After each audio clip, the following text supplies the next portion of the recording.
Hello students, आज हमारा agenda है सीएससी 2024 में मेंस एग्जाम में जो पेपर 3 में आपके इकोनॉमी के क्वेश्चंस थे उनके और सॉल्यूशंस डिस्कस कर। ठीक है, हाउ विल प्रोसीड। यहाँ पे हम क्वेश्चन डिस्कस करेंगे मोस्टली जैसे आपके किसी भी आंसर का स्ट्रक्चर होता है। We have introduction, then we have the analysis and your conclusion. We will be more focusing on your analysis part, और I'll request you all to put down in comments आपके जो भी आपको लगे कि इंट्रोडक्शन हो सकता है या कंक्लूजन हो सकता है। ठीक है जी, we will be evaluating, I will be personally evaluating your submissions. तो आई रिक्वेस्ट यू ऑल, जैसे जैसे हम क्वेश्चन डिस्कस करते जाएं उसके बाद आप उसको एनालाइज कीजिए और अपना इंट्रोडक्शन और कंक्लूजन कमेंट्स में डालें। Remember, these are very important aspect of your answer. आपका इंट्रोडक्शन और कंक्लूजन बहुत इंपॉर्टेंट रोल प्ले करता है in overall structure of your answer. ठीक है, so with this will start discussing the questions. Question number one था आपका, examine the pattern and trends of public expenditure on social services. ठीक है जी, कब से? In post reform period. Post reform period में आपको डिस्कस किस चीज को करना है? पैटर्न और ट्रेंड्स। किस चीज का? पब्लिक एक्सपेंडिचर का। किसके ऊपर? Social services. ठीक है, नेक्स्ट, दिस इज नॉट ये अभी पूरा नहीं हुआ है। Next is in the question only you have to examine to what extent this has been in consonance with achieving the objective of financial और inclusive growth। ठीक है जी, तो मोटा मोटा हमारे क्या क्या पार्ट्स हो गए? पहली चीज हमें पब्लिक एक्सपेंडिचर को टच करना है, सोशल सर्विसेज को टच करना है, और किस पीरियड में? पोस्ट रिफॉर्म पीरियड में, और अल्टीमेटली उसको लिंक करना है आपकी इंक्लूसिव ग्रोथ के साथ। ठीक है, हल्का सा टच कर लेते हैं इनको। ये होता क्या है? ऑल्दो जब आप मेंस लिख रहे हैं तो ये चीज आपके लिए बहुत ऑब्वियस होनी चाहिए, but specially for those people who will be appearing next year, the focus right now is on them only. ठीक है, तो उनके लिए हल्का सा हम टच करते जाते हैं, क्योंकि आप इन्हीं चीजों से कलेक्ट करके आप इंट्रोडक्शन और कंक्लूजन में भी यूटिलाइज कर सकते हैं। राइट, तो पब्लिक एक्सपेंडिचर आपका बजटरी एक्सपेंडिचर होगा। ठीक है, उसके अलावा आपकी स्कीम्स जो होती है, गवर्नमेंट की स्कीम्स होती है, वो उसका भी रोल रहेगा। ठीक है, वो सब चीजें आपकी पब्लिक एक्सपेंडिचर का पार्ट बनाती है। सोशल सर्विसेज अपने आप में एक बहुत ही ज्यादा वास्ट कंसेप्ट है। हम अगर आप कहीं से भी किसी पब्लिक डॉक्यूमेंट में आप देखेंगे तो इसके अंदर बहुत सारे कंपोनेंट्स हैं। We will be focusing majorly on major components. सबसे बड़े से कंपोनेंट्स में हेल्थ और एजुकेशन आते हैं, और रूरल डेवलपमेंट आपका होता है। फर्दर जैसे हम आगे चलते हैं और चीजों को एक्सप्लोर करते हैं, उसमें upliftment of backward classes etcetera बहुत सारे फर्दर कंपोनेंट आपके रहते हैं। ठीक है जी, तो हल्का सा एनालिसिस करते हैं। और जब हम एनालाइज कर रहे हैं पोस्ट रिफॉर्म पीरियड में, तो naturally we will require a framework की कैसे इसको करना है। तो फ्रेमवर्क में आप you have the freedom, what I have suggest, what I have prepare, what I will recommend कि आप 91 से लेके current day, let's say we are in 24 now, तो उस पीरियड को आप अलग अलग पार्ट्स में उसको डिवाइड कर लीजिए। आप उसको 3 पार्ट में डिवाइड कर सकते हैं, 4 में कर सकते हैं, 2 में कर सकते हैं। You will have freedom. What I have done is I have divided into following parts. First, पहला डेकेड 1990s वाला डेकेड। ठीक है जी, सेकंड आपका 2000 वाला डेकेड। ठीक है, और थर्ड आपका 2010 वाला डेकेड, यानी 2010 से लेके 11 से लेके 10 से लेके 19 तक, और लास्ट आपका 20 ऑनवर्ड्स। ठीक है जी, तो हल्का सा देख लेते हैं इसको कि क्या सोशल सर्विसेज पे आपका एक्सपेंडिचर, पब्लिक एक्सपेंडिचर का क्या क्या एक ब्रॉडर थीम क्या रही। तो उसमें जब हम पहले पार्ट में देखते हैं, so we just move to, और आपका हमने economic policy, new economic policy हमने इंट्रोड्यूस की थी इस डेकेड में। उसके पीछे बहुत सारे कारण थे, those are not relevant to this question, तो वी वोंट गो फर्दर। लेकिन हमें इतना पता है अपने नॉलेज से कि उस टाइम पे हमारा फोकस जो था वो स्ट्रक्चरल रिफॉर्म के कारण, ठीक है, उसकी तरफ था। There were some circumstances we are forced to implement new economic policy, LPG आपका जिसको पॉपुलरली जानते हो, है ना, लिबरलाइजेशन, प्राइवेटाइजेशन, ग्लोबलाइजेशन, वो हमने इंट्रोड्यूस किया। तो उसमें हमें स्ट्रक्चरल रिफॉर्म्स की तरफ ज्यादा फोकस करना था। जब हम रिफॉर्म कर रहे थे तो हमारा एक्सपेंडिचर ज्यादातर उसकी तरफ ओरिएंटेशन था, हमारा एक्सपेंडिचर था, ठीक है जी। तो इसलिए हमारा इतना ज्यादा, आई एम नॉट सेइंग कि जीरो था, बट अराउंड 6% डाटा मैं आपको बाद में एक साथ दे दूंगा एक कंसोलिडेटेड फॉर्म में। तो उस पर हमारा ज्यादा फोकस स्ट्रक्चरल रिफॉर्म में था। सोशल सेक्टर की तरफ, सोशल सर्विस की तरफ हमारा एक्सपेंडिचर रिलेटिवली कम था। So you can say this was the base from where we move further if we are dealing with the subject of social services expenditure, public expenditure on social services. So this formed the base of our public expenditure, ठीक है। Next decade में जैसे हम आगे बढ़े, हमारा natural structural reform ने हमें डिविडेंड्स मिलने चालू हुए, उसके बेनिफिट मिलने चालू हुए। Then we had the resources, ठीक है। जैसे पहले हमारे रिसोर्सेज अदर डायरेक्शन में डाइवर्टेड थे, रिलेटिवली हमारे नेक्स्ट डेकेड में ज्यादा हमारे पास रिसोर्सेज थे which we could utilize for social sector, social services. तो हमने क्या, इंक्रीज फोकस हुआ हमारा सोशल सेक्टर स्पेंडिंग पे। और हमने जैसे जो डेफिनेशन में बताया था कि क्या क्या सोशल सर्विस को डिफाइन करते हैं, उसमें से हम अपने आंसर में कुछ स्कीम्स, कुछ नए हमने जो इंट्रोड्यूस की चीजें गवर्नमेंट फंडेड, तो उनमें जैसे सर्व शिक्षा अभियान जो एजुकेशन को फोकस करता था, हमारा नेशनल रूरल हेल्थ मिशन जो हमारा हेल्थ फोकस था, ठीक है, और रूरल डेवलपमेंट के या एम्प्लॉयमेंट की तरफ आपका मनरेगा था। तो ये इस डेकेड में ये सारी चीजें इंट्रोड्यूस हुई, ठीक है जी।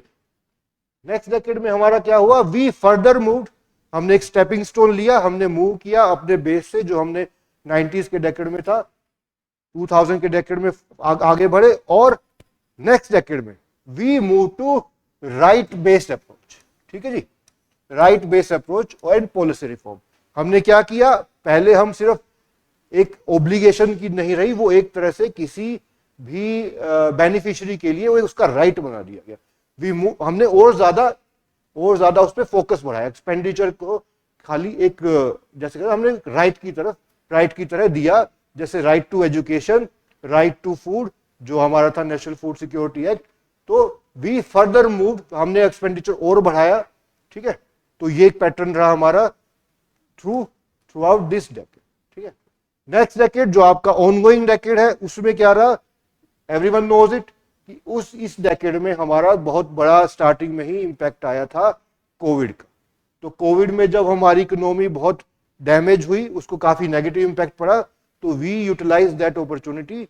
हमने काफी सारी इनोवेटिव स्कीम लगाई, जैसे आत्मनिर्भर भारत, ठीक है। और हमने जो बहुत ज्यादा इंपैक्ट हुआ, देखो कोई भी कैलेमिटी आती है, कोई भी दिक्कत आती है, सबसे ज्यादा इंपैक्ट हमारा down trodden society of part of हमारी सोसाइटी आता है, गरीबों पे आता है, पिछड़ों पे आता है। तो इट बिकम वेरी इंपॉर्टेंट कि जो हमारा एक्सपेंडिचर था सोशल सर्विसेज पे, उसको अनप्रेसिडेंटली बहुत ज्यादा बढ़ाया जाए, ठीक है। So these schemes were either newly introduced or their allocation was drastically enhanced, ताकि जो कोविड का इंपैक्ट था उसको मिनिमाइज किया जा सके और एक रीसेट किया जा सके। स्कीम जैसे हमारी आत्मनिर्भर भारत है, एक पूरा सोशल सेक्टर को हम इंकरेज कर सके कि वो हमारी ग्रोथ स्टोरी में और ज्यादा कंट्रीब्यूट कर सके। तो ये हमारा पैटर्न रहा, ठीक है। स्टार्टिंग फ्रॉम बेस थोड़ा इंक्रीज हुआ, उसको राइट बनाया, और जब थोड़ा कैलेमिटी, थोड़ा सेटबैक आया तो उसको बिल्कुल एक मैसिव स्केल पे हमने पुश किया, ठीक है। तो जहां तक ट्रेंड की बात है, तो ये आपके ट्रेंड आप समराइज कर सकते हो इस फॉर्म में कि हमारा एजुकेशन में क्या है, हमने स्टेडीली पब्लिक एक्सपेंडिचर को इंक्रीज किया। और हमने क्या किया, रिफ्लेक्ट करता है हमारा जो भी एक्सपेंडिचर रिफ्लेक्ट हमारा क्या करता है, increase focus on literacy and skill development programs, ठीक है जी। हेल्थ पे भी हमने ग्रेजुअली अपना इंक्रीज किया। इसका क्रिटिकली में हम कह सकते, जब हम डाटा देखेंगे तो समवन विल फाइंड कि हमने शायद उतना नहीं कर रहे आज की तारीख में भी जितना हेल्थ पे कर रहे हैं, but we can not deny this fact कि हमारा एक्सपेंडिचर जो है विद टाइम इंक्रीज हुआ है, ठीक है। रूरल डेवलपमेंट पे भी हमने कंसिस्टेंट ग्रोथ की देखी है स्पेंडिंग की, है ना। और अलग जो हमारी स्कीम्स है जैसे नरेगा है, हमारा आवास योजना है, प्रधानमंत्री आवास योजना, उस पे हमने एक्सपेंडिचर को विद टाइम हमने इंप्रूव किया है। जैसे हमने कहा था कि सिर्फ ये 3-4 ही नहीं है, और भी पैरामीटर्स है जिसपे हम इवेल्युएट कर सकते हैं सोशल सर्विस को, जिसको हम डिफाइन करते हैं। उसमें एक आपका वाटर सप्लाई सैनिटेशन भी काफी इंपॉर्टेंट है।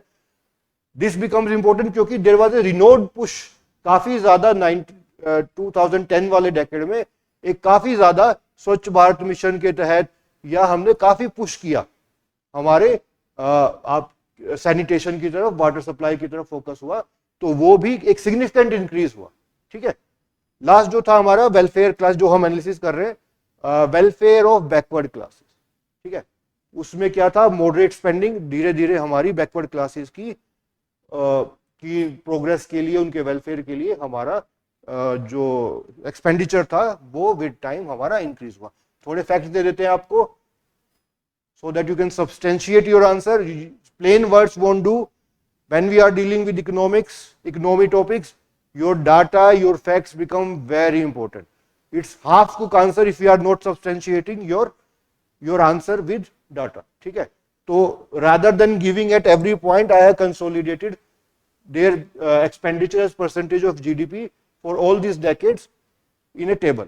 तो आप स्क्रीनशॉट ले सकते हैं आप इसका, या आप इसको नोट डाउन कर सकते हैं, आप डाटा नोट कर लीजिए। जैसे आप देखेंगे एजुकेशन का भी with time starting from 1990s वाले डेकेड्स में 2.9% से अभी जो ऑनगोइंग डेकेड है, it has increase to 4% of GDP. ठीक है। हेल्थ केयर में भी आपका इंक्रीज हो रहा है। Someone will say by European standard, by global standard this is low, but अभी we won't touch on it, this question doesn't require that analysis. ठीक है, for some other day. Rural आपका डेवलपमेंट पे expenditure है, वो भी consistently increase हुआ है with time as percentage of GDP.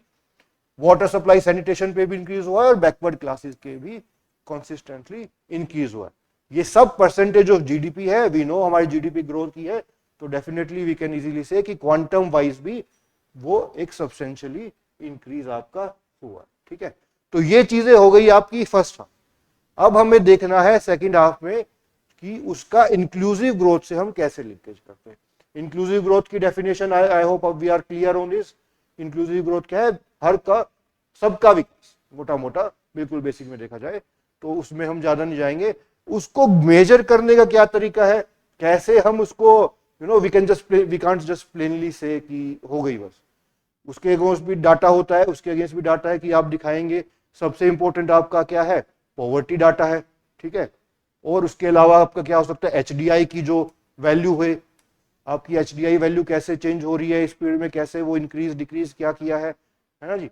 और आपकी ज्यादा बिल्कुल ग्राउंड लेवल तक एक इनेबलिंग, एक एम्पावरिंग, वो भी आज की तारीख में जब हम as we are growing as economy, तो हम एक एम्पावरमेंट को भी इंक्लूसिव ग्रोथ की तरफ देखते हैं। तो वहां पे आपका जॉबलेस जैसे अभी ग्रोथ है, तो आप एम्प्लॉयमेंट डाटा भी इंपॉर्टेंट हो जाता है। नेक्स्ट स्लाइड में will see all the data. तो इंक्लूसिव ग्रोथ की जहां तक बात की जाए तो हमारा पॉवर्टी लेवल कंटिन्यूअसली कम हुआ है। फ्रॉम 1991 टू डेट हमारा पॉवर्टी लेवल है, वो percentage of population below poverty line, वो कम हुआ है। हमारा एचडीआई लेवल, हमारा एचडीआई का जो स्कोर है वो भी कंटिन्यूअसली इंप्रूव हुआ है, इंक्रीज हुआ है। ठीक है जी। बट इश्यू क्या है कि हमारी जो भी ग्रोथ रही है वो एक तरह से जॉबलेस ग्रोथ रही है, वो एम्पावरिंग ग्रोथ नहीं है, एम्पावरिंग इंक्लूसिव डेवलपमेंट नहीं हो पा रहा है। ठीक है, और रीजनल डिस्पैरिटी भी हमारी बड़ी है। हमारी कुछ डेवलपिंग स्टेट्स हैं, डेवलपिंग एक हब्स बने हैं हमारे, कि जहां पे अच्छी जॉब्स मिल रही है, एम्प्लॉयमेंट अपॉर्चुनिटी मिल रही है, सैलरी बढ़ रही है, but across the country as we go वो चीज हमें हर जगह नहीं दिखाई देती। देयर आर एरियाज जहां पे आज भी भुखमरी है, गरीबी है, जहां पे हम बेसिक सर्वाइवल के लिए जूझ रहे हैं। ठीक है, तो उस सेंस में एक कॉन्ट्रास्ट भी हम साथ में देते जा रहे हैं कि भैया अच्छी चीजें रही हैं, बहुत सारी अच्छी चीजें रही हैं, हमारी पॉवर्टी कम हुई है, हमारा एचडीआई लेवल इंप्रूव हुआ है। ठीक है, बट हमारी जो जॉबलेस ग्रोथ है, एक तो एम्प्लॉयमेंट जनरेट नहीं हो पाई है, और रीजनली भी वो बैलेंस नहीं है। इसके अक्रॉस हमारा डाटा अगर देखा जाए तो इसमें मैंने कंसोलिडेटेड डाटा दिया है, इसमें ये इस कॉलम में आपका रहेगा कितना परसेंटेज हमारा जीडीपी का सोशल सर्विसेज की तरफ एक्सपेंडिचर रहा है। This is average of these decades, ठीक है, एवरेज पब्लिक एक्सपेंडिचर, ठीक है जी। और एचडीआई स्कोर हमारा है वो विद टाइम हमारा इंप्रूव हुआ है। अगर 90s डेकेड में हमारा एवरेज जो स्कोर था 0.45 था, so this has increase to 0.64, ठीक है जी। एंड पॉवर्टी रेट भी हमारा डिक्रीज हुआ है, बट जो क्रिटिकल फैक्टर हम क्रिटिकली एनालाइज कर रहे थे, हमारा अनएम्प्लॉयमेंट रेट भी बढ़ा है। This thing you can utilize while concluding your answer, ठीक है। तो जो आप कंक्लूजन दोगे, भाई सब अच्छी बातें हो रही है, सब अच्छा हो रहा है, बट अभी कुछ कमियां हैं। हमारी जो है ग्रोथ जो है वो जॉबलेस ग्रोथ है, स्ट्रक्चरली इतना साउंड अभी नहीं है, इन्वेस्टमेंट की कमी है, फिजिकल इंफ्रास्ट्रक्चर उतना अच्छा से डेवलप नहीं हुआ है जितना हमें चाहिए था, जितना हम एक्सपेक्ट करते हैं। तो वो सब चीजें हम physical as well social infrastructure वो अभी एक हल्का सा लैग कर रहा है जितनी हम एक्सपेक्ट करते हैं, जो हम अल्टीमेटली हमारा आउटकम तो इन्हीं चीजों से दिखता है, तो वहां पे हम हल्का सा लैग कर रहे हैं, ठीक है जी। So this is all from first answer. First question का जो आंसर है आप कॉलम आप नीचे कमेंट्स में प्लीज अपना जो अपनी तरफ से फ्रेम करके एक इंट्रोडक्शन और कंक्लूजन प्लीज लिखिएगा इसका। Now will move to next question which is, इसमें क्या है, इसमें हम डिस्कस कर रहे हैं फूड इन्फ्लेशन को। हम क्या एक्सप्लोर कर रहे हैं, causes of persistent high food inflation India में, ठीक है। और सेकंड पार्ट इसका रहेगा comment on the effectiveness of monetary policy to control this type of inflation. बहुत फोकस लिखा है दिस टाइप ऑफ इन्फ्लेशन, ठीक है जी। You can not afford to miss this thing. Inflation एक चीज है, ठीक है, और फूड इन्फ्लेशन एक अलग चीज है।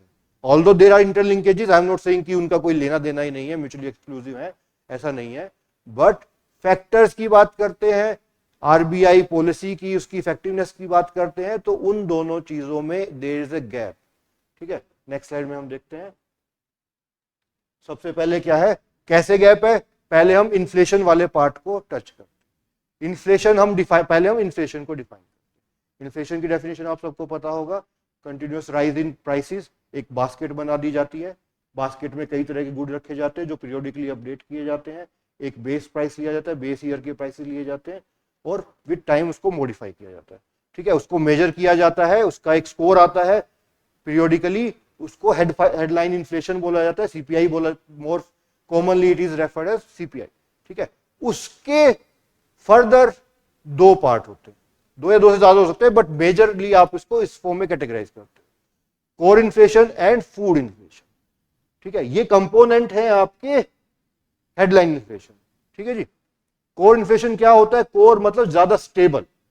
कोर उसमें क्या होता है, हम हेडलाइन इन्फ्लेशन से अगर फूड आइटम्स जो उसकी बास्केट है, उस बास्केट में से फूड आइटम्स और एनर्जी आइटम्स जैसे पेट्रोलियम और केरोसिन, इस टाइप की चीजें जो भी उसकी बास्केट का पार्ट बन रहे हैं, उनको हटा दे तो हमें मिलती है कोर इन्फ्लेशन, ठीक है। This is more stable kind of thing. और सेकंड पार्ट आपका रहता है फूड इन्फ्लेशन, कि आपकी खाने, आपकी थाली वाली बास्केट, कौन क्या कंज्यूम कर रहा है, एक ब्रॉडर आइडिया लेके उन आइटम्स की किसका ज्यादा कंट्रीब्यूशन है आपकी खाने में, ज्यादा इंपॉर्टेंस है, उसके हिसाब से आपकी एक बास्केट बनाई जाती है। उसके प्राइसेस के वेरिएशन को हम मेजर करते हैं फूड इन्फ्लेशन में। तो पहली चीज तो यही है कि हमें बहुत क्लियर रहना चाहिए कि यहां किसकी बात हो रही है, सिर्फ फूड इन्फ्लेशन की बात हो रही है, ना आपकी हेडलाइन इन्फ्लेशन एज सच की बात हो रही है, although food basket is part of this, but directly उसकी बात नहीं हो रही है। और कोर इन्फ्लेशन से तो दूर दूर तक कोई लेना देना नहीं, ठीक है जी। तो आपको ये क्लियर होना चाहिए when you are writing answer to this particular question, ठीक है। उसके बाद जब जो भी कोई इन्फ्लेशन होती है, बेसिक इन्फ्लेशन का एक कंसेप्ट है कि इन्फ्लेशन को इफेक्ट दो साइड से हो सकता है, एक सप्लाई साइड से, एक डिमांड साइड से, ठीक है। तो किसी भी इन्फ्लेशन के पीछे सप्लाई साइड के इश्यूज हो सकते हैं और डिमांड साइड के इश्यूज हो सकते हैं। तो हम एनालाइज करते हैं इन्हीं चीजों को ध्यान में रखते हुए कि हमारी फूड इन्फ्लेशन पे क्या क्या किस किस साइड का क्या इंपैक्ट, ठीक है जी। तो पहले हम देखते हैं फूड इन्फ्लेशन पे आपका सप्लाई साइड से क्या क्या इंपैक्ट है। ठीक है, सप्लाई साइड मतलब जो आप तक आने में, ठीक है, आपकी टेबल पे आके खाने आने में उसके प्राइस को जो इंपैक्ट पड़ रहा है, आप बाजार से खरीदने जा रहे हैं वहां पे क्या क्या इंपैक्ट है, वो सारी चीज आपका हम डिस्कस करते हैं। ठीक है, सबसे पहले तो क्या है, सप्लाई चेन डिसरप्शंस और क्लाइमेट शॉक। बारिश ज्यादा हो गई, फसल खराब हो गई, सप्लाई चेन जमाखोरी वगैरह हो गई, सप्लाई चेन में कहीं पे आपका लेट्स से हड़ताल हो गई। ठीक है, ऑल दोस फैक्टर्स जो, और आपका वही मतलब न्यूमरस काफी सारे फैक्टर रहेंगे इसके अंदर कि सप्लाई चेन में डिसरप्ट हो गई, इट कैन बी एनीथिंग, आपकी उसकी प्रोडक्शन में ही कमी आ गई, क्लाइमेट रीजन होगी, सूखा आ गया, बाढ़ आ गई, बारिश ज्यादा हो गई, वो सब चीजें आपकी क्लाइमेट शॉक पे होगी। ठीक है, अनइक्वल अनटाइमली आपका मॉनसून आ गया, ठीक है, तो वो आपके प्राइसेस को इंपैक्ट करेंगे। स्ट्रक्चरल डेफिशिएंसी जो एग्रीकल्चर हमारे सेक्टर की ही इश्यूज है, जैसे हमारी प्रोडक्टिविटी लो है, हमारे पोस्ट हार्वेस्ट लॉसेस ज्यादा है, ठीक है, हमारी लैंड होल्डिंग छोटी है, हमारी एवरेज लैंड होल्डिंग जो है काफी कम है। ठीक है, उन चीजों, क्योंकि इन चीजों के चलते हम क्या कहते हैं, इनडायरेक्टली हमारा एक इनोवेशन हम अडॉप्ट नहीं कर सकते, इनोवेटिव एग्रीकल्चर अडॉप्ट नहीं कर पा रहे, मॉडर्न टेक्नोलॉजी अडॉप्ट नहीं कर पा रहे, वो सब चीजें आपका, सारी चीजें, आपका स्टोरेज इंफ्रास्ट्रक्चर अच्छा नहीं है, आपकी फसलें खराब हो जा रही है जब आप स्टोर कर रहे हो, मिडिल मैन है, जमाखोरी है, होर्डिंग है, ठीक है, गवर्नमेंट पॉलिसीज है, एमएसपी है, एमएसपी नेचुरली एक कभी कभी it has a tendency to artificially fix a price due to various compulsions we don't govern it, तो उन सब चीजों का भी इंपैक्ट आता है आपके फूड प्राइसेस पे। ठीक है, तो ये सारी चीजें आपकी सप्लाई चेन वाली है जो इन्फ्लेशन का कारण बनती है, प्राइस इन्फ्लेट हो जाता है, प्राइस चेंजेस होते हैं। ठीक है, और नेक्स्ट हम देख लेते हैं डिमांड साइड से कि डिमांड साइड पे क्या इश्यूज है जो इन्फ्लेशन का कारण बनते हैं। पहली, राइजिंग इनकम, डिमांड ज्यादा आपको चाहिए, आपके पास ज्यादा पैसे आ गए, आप ज्यादा खा रहे हैं, कुछ भी due to whatever reason. Second, change in dietary pattern कि आप प्रोटीन रिच डाइट पे जा रहे हैं, ठीक है, स्पेशली अर्बन एरियाज में आप, तो आपकी प्रेफरेंस इंप्रूव हो रही है, जैसे जैसे अवेलेबिलिटी अच्छी न्यूट्रिशियस फूड की हो रही है आप उनकी तरफ मूव कर रहे हो और आप बेसिक डाइट से मूव अवे जा रहे हो, तो वो सब चीजें भी आपका कुछ हद तक फूड इन्फ्लेशन का contribution. But having said that we know ये इतना बड़ा कंट्रीब्यूटर नहीं है, वी कांट से ये जीरो है, वो बिल्कुल गलत होगा कहना कि ये जीरो है, but if we compare to our supply side issues which we just discussed, this is comparatively a very small or marginal contributor towards food inflation, right? तो चलो ये यहीं तक रखते हैं, अब हम चेक करते हैं मॉनेटरी पॉलिसी का। ये हो गया फूड इन्फ्लेशन का कॉजेज हमने डिस्कस कर लिया। अब हम, हमारा सेकंड पार्ट क्या है कि मॉनेटरी पॉलिसी, देखो बड़ा इंपॉर्टेंट है कि आप दोनों एक होलिस्टिक पिक्चर रिप्रेजेंट करें, ऑल्दो सिर्फ 150 वर्ड्स का हमें आंसर लिखना है, बट थोड़ा थोड़ा हल्का सा, even if you put a one line that will enrich your answer. ठीक है, बिल्कुल ब्लैंकेटली, स्पेशली इस क्वेश्चन में, तो जब मॉनेटरी पॉलिसी की इंपैक्ट की बात है, ठीक है, we will realize it by the end of our discussion on this question. हाँ, तो monetary policy impact, monetary policy हमारी क्या करती है, मॉनेटरी पॉलिसी हमारा मोटा मोटा इकोनॉमी में कितना पैसा सर्कुलेट हो रहा है उसको कंट्रोल करती है। एक्सपेंशनरी होती है और कॉन्ट्रेक्चुअली होती है कि ज्यादा पैसा, आप इंटरेस्ट रेट कम कर दो, मार्केट में ज्यादा पैसा आएगा, इंटरेस्ट रेट बढ़ा दो, मार्केट में कम पैसा आएगा क्योंकि वो इन्वेस्टमेंट एवेन्यूज में ज्यादा चला जाएगा। तो इस तरीके से हमारी मॉनेटरी पॉलिसी इंपैक्ट करती है मनी सप्लाई को। ठीक है, अब उसका, हमारी जो सप्लाई साइड इन्फ्लेशन है, सप्लाई साइड कंस्ट्रेंट है, उस पर क्या इंपैक्ट आएगा? ऑनेस्टली स्पीकिंग बहुत मार्जिनल है या ऑलमोस्ट नील है। नील नहीं कहना ठीक नहीं रहेगा, बहुत बहुत मार्जिनल इंपैक्ट है। ठीक है, और डिमांड साइड पे, यस डिमांड साइड पे है, क्योंकि आपके हाथ में consumer, the amount of money in hand of a consumer, वो चीज हमारी मॉनेटरी पॉलिसी डिटरमाइन करती है। बट हमने अभी देखा कि यार वो उसका कंट्रीब्यूशन ही बड़ा कम है, राइट? जिस चीज का कंट्रीब्यूशन ही कम है उस चीज पे वो हमारा मॉनेटरी पॉलिसी इंपैक्ट कर रही है, तो ओवरऑल इंपैक्ट कितना होगा? Very limited. तो हम कह सकते हैं कि मॉनेटरी पॉलिसी का जो इंपैक्ट है वो लिमिटेड है। किस चीज पे? फूड इन्फ्लेशन पे। कैन वी से कि जीरो है? नहीं, जीरो बिल्कुल नहीं है। At the end of the day consumer के कितना फ्री कैश फ्लो अवेलेबल है, कितना मनी अवेलेबल है, वो चीज तो भैया आपकी monetary policy no doubt determine करती है। ठीक है, आपके इंटरेस्ट रेट ज्यादा बढ़ा देंगे, है ना, तो उस पे consumer will be tempted to put his money in FD में करेगा, ज्यादा रिटर्न मिल रहा है ना, तो वो सब चीजें आपकी इंपैक्ट करेंगी, उसके हाथ में पैसा कम बचेगा, तो नेचुरली वो डिमांड कम करेगा फूड आइटम्स की। भूखा नहीं मरेगा, बट एक थोड़ा फर्क पड़ेगा, मार्जिनल मे बी, बट कुछ फर्क पड़ेगा, तो उससे इन्फ्लेशन ईज डाउन होगी। ठीक है, लेकिन क्योंकि वो एक बहुत छोटा कंपोनेंट है, तो इफेक्टिवनेस उतनी अच्छी नहीं होगी, बिल्कुल लिमिटेड आपकी इफेक्टिवनेस रहेगी। तो इस आंसर में इतना मेरे ख्याल से काफी रहेगा, ये सब चीजें। ठीक है, तो ऐसा मत लिखना कि कोई इंपैक्ट नहीं है, लिमिटेड है बट है। ठीक है, और कुछ डाटा पॉइंट हम देख के ऐसे कह सकते हैं कि फूड इन्फ्लेशन अभी क्या है आपका 22-23 में 8 to 10% रही है। फूड जैसे जो हमने डिस्कशन किए थे पॉइंट, वहां पे आप कह सकते हो, आपके इंट्रोडक्शन में आप डाल सकते हो ये डाटा पॉइंट। ठीक है, और जैसे पोस्ट हार्वेस्ट लॉसेस जो है हमारे पेरिशेबल के लिए अप्रोक्सीमेटली 10% है। आप ये वाला बड़ा इंपॉर्टेंट फैक्ट आपका आ जाता है कि 22-23 ऑनवर्ड्स हमारा सडनली काफी ज्यादा, जब inflation globally out of control हो रही थी, ग्लोबली हर जगह इंटरेस्ट रेट बढ़ रहा था, तो जब हमने 250 बेसिस पॉइंट 250 बेसिस पॉइंट का मतलब 2.5%, जब हमने अपने इंटरेस्ट रेट, रेपो रेट, इन सबको बढ़ाया है, उन सब का बड़ा ही लिमिटेड इंपैक्ट हमारी फूड इन्फ्लेशन पे हो पाया था। विद टाइम ऑल्दो आज व्हेन वी आर टॉकिंग ये थोड़ी कंट्रोल हुई है, but not directly because of monetary policy और इंपैक्ट। ठीक है, चलिए, सो नेक्स्ट क्वेश्चन हमारा है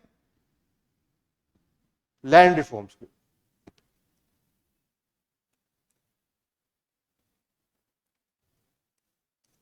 हमें क्या देखना है, फैक्टर रिस्पॉन्सिबल किस चीज में, successful implementation of land reform. कहां पर, इन सम पार्ट्स। क्वेश्चन में ही हिंट मिल रहा है, एक तो जो भी आपका आंसर होगा उसमें एक हिंट यहीं से मिल रहा है कि सम पार्ट्स क्यों लिखा है, सम पार्ट क्यों लिखा है, वो क्यों, क्योंकि अलग पार्ट में अलग अलग कुछ हो रहा है, there is a different set of rules या डिफरेंट सेट ऑफ पॉलिसीज, कुछ भी है, क्यों, इससे ही आपको एक चीज तो हिंट यही मिल जा रहा है कि ये लैंड जो है आपका स्टेट सब्जेक्ट। ठीक है, तो कभी कभी थोड़ा बहुत मसाला आपको क्वेश्चन ही दे देता है, तो क्वेश्चन पढ़ना बड़ा इंपॉर्टेंट हो जाता है स्टेट में। तो लैंड आपका स्टेट टॉपिक है, ये आप कहां चालू कर सकते हैं, आप इंट्रोडक्शन में ये चीजें आप चालू कर सकते हो, इंट्रोडक्शन में आप, ठीक है, कर सकते हैं। तो अब देखते हैं क्वेश्चन में क्या क्या पूछा गया, उसके हिसाब से पहली चीज लैंड रिफॉर्म की बात हो रही है, हल्का सा हम लैंड रिफॉर्म की बात करेंगे। ठीक है, कौन कौन से रिफॉर्म किए गए हैं, दिस बिकम्स वेरी इंपॉर्टेंट, ये आपका लिखना ही चाहिए अपने आंसर में कि चार जो मेन कंपोनेंट है लैंड रिफॉर्म के, तो आपका जमींदारी अबोलिशन है, टेनेंसी रिफॉर्म है, लैंड सीलिंग डिस्ट्रीब्यूशन है, एंड आपका लैंड कंसोलिडेशन। ये आपके मेन कंपोनेंट है, कहेंगे तो वैसे तीन में ही कर सकते हैं, बट कंसोलिडेशन भी आप कर सकते हैं। ठीक है, और इंट्रोडक्शन में आप क्या डाल सकते हो कि इसकी ऐसा नहीं है कि हमने कुछ किया है, ये कॉलोनियल लेगेसी है, गोरो ने, हमारे इंपीरियल गवर्नमेंट ने, उसने अपने रेवेन्यू मैक्सिमाइजेशन के लिए ऐसी ऐसी चीजें लेके आई थी जिससे हमारे लैंड इश्यूज क्रिएट हुए, हमारे जो बेसिक पुअर हैं, टेनेंट्स हैं, उनके राइट्स खत्म हो गए, जमींदारी सिस्टम लेके आए, जमींदार वाज आर्टिफिशियल, वो एक जबरदस्ती हमने एक ओनर को घुसाया था, एक इंटरमीडिएट को घुसाया था, तो वो सब चीजें क्या है, क्या कॉलोनियल लेगेसी। हल्का सा एक 10 वर्ड का आप एक इंट्रोडक्शन में इस चीज को कर सकते हो, इंट्रोड्यूस कर सकते हो। ठीक है, और लैंड क्या है, कंकरेंट सब्जेक्ट है, ये जस्ट हमने देखा। ठीक है, ये भी आप यूटिलाइज कर सकते हो अपने आंसर। तो फैक्टर्स क्या है, फैक्टर किस चीज के, कि कहां कहां पे लैंड रिफॉर्म इफेक्टिवली आपका इंप्लीमेंट हो पाया। सबसे बेसिक, दिस इज बेसिकली, अगर आप नटशेल में बोलोगे, एक लाइन में बोलोगे, तो उसको कहेंगे कि भाई डेमोक्रेसी कितनी डीप रूटेड है, कितनी ज्यादा डीप रूटेड आपकी डेमोक्रेसी है। डेमोक्रेसी के सबसे ऊपर आएगा पॉलिटिकल लीडरशिप, कितना पॉलिटिकल लीडरशिप का विल था, पॉलिटिकल विल था कि इनको इफेक्टिवली इंप्लीमेंट किया जाए। जो हमारे डाउन ट्रोडन है, जो हमारे पीजेंट्स हैं, है ना, जो टीनेंट्स हैं, उन सबको उन सबको बेनिफिट, लैंड, उनको जो जमीन है उस पे उनकी ओनरशिप वापस आए, जमींदारी जो एक आर्टिफिशियल इंटरमीडिएट है उसको हटाया जाए, उस पे पॉलिटिकल लीडरशिप की कितनी ज्यादा विलिंगनेस, ठीक है। उसमें एग्जांपल आप दे सकते हो, देखो थोड़ा आपको दिखेगा जैसे आप एनालाइज करोगे सब्जेक्ट को तो थोड़ा लेफ्ट टिल्ट दिखेगा कि जिन जिन स्टेट्स में लेफ्टिस्ट गवर्नमेंट है, ठीक है, लेफ्ट की गवर्नमेंट रही है हिस्टोरिकली, वहां पे इनका ज्यादा बेटर तरीके से इसका एग्जीक्यूशन हुआ, ठीक है जी। बट दैट इज है, क्या कर सकते हैं, लेकिन ये अपने आंसर में बहुत ज्यादा लेफ्ट लेफ्ट मत करना, क्योंकि हमारा बहुत neutral, politically ideologically neutral answer होना चाहिए, हमें सिर्फ अपना एक ऑब्जर्वेशन देना है एक तरह से, ठीक है। तो हम बहुत सिंपल वर्ड्स में हम लिख देंगे कि भाई ज्योति बसु इन वेस्ट बंगाल और हमारे नंबूदरी पद जी केरला, ठीक है। तो they had a strong affinity to the cause of land reforms of peasant issues, तो वहां पे स्ट्रॉन्ग पॉलिटिकल विल थी, तो हमारी वेस्ट बंगाल और केरला में इफेक्टिवनेस। दूसरा, पॉलिटिकल लीडरशिप को इंप्लीमेंट कौन करेगा, ब्यूरोक्रेसी। तो effectiveness of administrative machinery that play a very important role in implementing the policies effectively. हम पॉलिसी टॉप लेवल पे तो पॉलिसीज बन सकती है, बट उसकी हर जगह हम, आप पॉलिटी के आंसर देखते हो या बहुत पूरे यूपीएससी जब आप तैयारी कर रहे हो तो हम देखा होगा, effectiveness boils down to, comes down to grass root implementation where bureaucracy plays the major role, ठीक है। नेक्स्ट है आपका social movement, mass mobilization and public awareness, यानी रोल किसका आ गया, ग्रास रूट एलिमेंट, ठीक है। आपके एनजीओज आप कह सकते हैं, वो कितना इफेक्टिवली उस चीज को पुश कर पा रहे हैं, उस चीज को, उस इश्यू को रेज कर पा रहे हैं, ठीक है, उसकी इंप्लीमेंटेशन में पॉजिटिवली कंट्रीब्यूट कर पा रहे हैं। तो जहां जहां पे जितना अच्छे से ये हो पाया, वहां वहां पे उतना बेटर आपके लैंड रिफॉर्म इंप्लीमेंट हो पाए, ठीक है। एग्जांपल आप दे सकते हो, peasant movements in West, unfortunately we are focused on your left ruled states only, but आगे एक दो एग्जांपल देखें जहां पे आपको थोड़ी और डाइवर्सिटी दिखाई देगी, जैसे land for the tiller movement in Kerala, ये सब चीजें वहां पे ज्यादा इफेक्टिवली आपका इंप्लीमेंटेशन लैंड रिफॉर्म का हो पाए, ठीक है। और दूसरे factor, clear legal framework and effective legislation. सब, हर कोई काम रूल बाउंड, देखो जब तक एडोकिज्म नहीं चल सकती, इतने जब मैसिव स्केल हम कोई भी रिफॉर्म कर रहे हैं, कोई रिफॉर्म इंप्लीमेंट कर रहे हैं, तो it has to be for continuity, क्योंकि आप एडोक करेंगे, कल को सरकार चेंज हुई, कल को ब्यूरोक्रेट चेंज हुआ, तो they can they can lose the momentum and stall the all the progress made. तो उसके लिए एक बड़ा जरूरी हो जाता है, कोई भी आप रिफॉर्म कर रहे हैं तो उसका एक प्रॉपर फ्रेमवर्क बने, लेजिस्लेशन बने, और उसके तहत सारी चीजें रिफॉर्म इंप्लीमेंट किया जाए, ठीक है। तो उसके लिए भी जैसे केरला लैंड रिफॉर्म एक्ट आपका बनाया गया, ठीक है, ताकि स्ट्रॉन्ग लीगल फाउंडेशन बने उस रिफॉर्म को या अपने लैंड रिफॉर्म, ठीक है जी।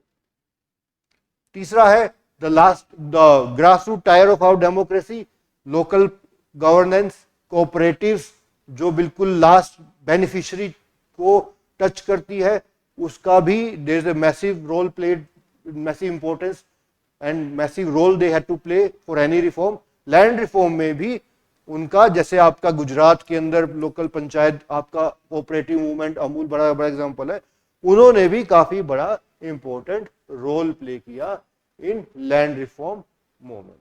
और लास्ट है अल्टीमेटली जुडिशरी का भी और लीगल सिस्टम का भी एक बड़ा रोल रहता है। कोई भी लेजिस्लेशन पास करते हैं, naturally it has a negative implication of the beneficiary of colonial legacy. बहुत लोगों ने बहुत फायदा उठाया, तो when they had money power, they had access to all the influential lawyers, सब उनके पास रिसोर्सेज थे, तो they could have manipulated judiciary. You shouldn't be writing all this, but एक डिस्कशन का पॉइंट है। तो जब तक इन सब चीजों को जुडिशियल बैकिंग नहीं मिलेगी, ठीक है, तब तक भी किसी रिफॉर्म को इंप्लीमेंट करना बड़ा मुश्किल हो जाता है। तो judicial backing and legal support भी एक काफी मेजर फैक्टर है लैंड रिफॉर्म की सक्सेस की तरफ, ठीक है। चलिए, ये सारे हो गए आपके क्या क्या फैक्टर थे लैंड रिफॉर्म की सक्सेसफुल इंप्लीमेंटेशन। कुछ आप अपने आंसर को और रिच करने के लिए कुछ कुछ एग्जाम्पल दे सकते हैं, ऑपरेशन भार्गा, ठीक है, और रजिस्ट्रेशन ऑफ शेयर प्रॉपर, जो भागीदार होते हैं वो काफी काफी फेमस है, आपने नेचुरली पढ़ा होगा जब इकोनॉमी की तैयारी कर रहे थे, तो इसको काफी फ्रीक्वेंटली यूटिलाइज किया जाता है। ठीक है, इसके अंदर लीगल राइट्स दिए गए। ठीक है, वो जो कल्टीवेट भागीदार आपके क्या होते हैं, वही शेयर क्रॉपर्स, तो उनको लीगल राइट प्रोवाइड किए गए। केरला में लैंडलेस पीजेंट्स को ओनरशिप प्रोवाइड की गई, स्लॉम, वो छोटे प्लॉट्स। ठीक है, और इसके अलावा land ceiling West Bengal Kerala में काफी अच्छे से इसको इफेक्टिवली आपका इन्फोर्स किया। ठीक है, compare to other states, relative है सब कुछ, compare to other states like Bihar, Rajasthan, Uttar Pradesh, जहां पे जो हमारे जो बेनिफिशियरीज थे, beneficiary as in colonial legacy के, जमींदारी के, जो भी हमारी दिक्कतें चल रही थी उससे जो फायदा उठा रहे थे, दे वर वेरी स्ट्रॉन्ग और इन्फ्लुएंशियल एंड रिसोर्सफुल। तो उन्होंने इनकी इन्फोर्समेंट को, जो इसको कहते हैं लोकल एलिट, उनकी एनफोर्समेंट को रेजिस्टेंस क्रिएट किया कंपैरेटिवली। जैसे हमने फैक्टर डिस्कस किए थे, लीगल बैकिंग है, रूल बैकिंग है, वो सब चीजें हमारी बंगाल, केरला, इन सब में ज्यादा इफेक्टिवली रहा। बट हमारी कुछ स्टेट्स हैं जहां पे इन्फ्लुएंस ज्यादा था लोकल एलिट्स का, वो चीजें इतनी अच्छी से इंप्लीमेंट वहां नहीं हो पाई। ठीक है जी, तो ये सारा ओवरऑल एक स्ट्रक्चर। नेक्स्ट क्वेश्चन हमारा है मिलेट के ऊपर। ठीक है, बड़ा ही सिंपल सा क्वेश्चन है मिलेट का। ठीक है, रोल क्या रहेगा हेल्थ पे और न्यूट्रिशनल सिक्योरिटी। बहुत सिंपल, प्लेन, स्ट्रेट फॉरवर्ड है, ज्यादा कुछ इफ एंड बट नहीं है, कोई सेकंड कंपोनेंट नहीं है, कोई लिंकेजेस नहीं है।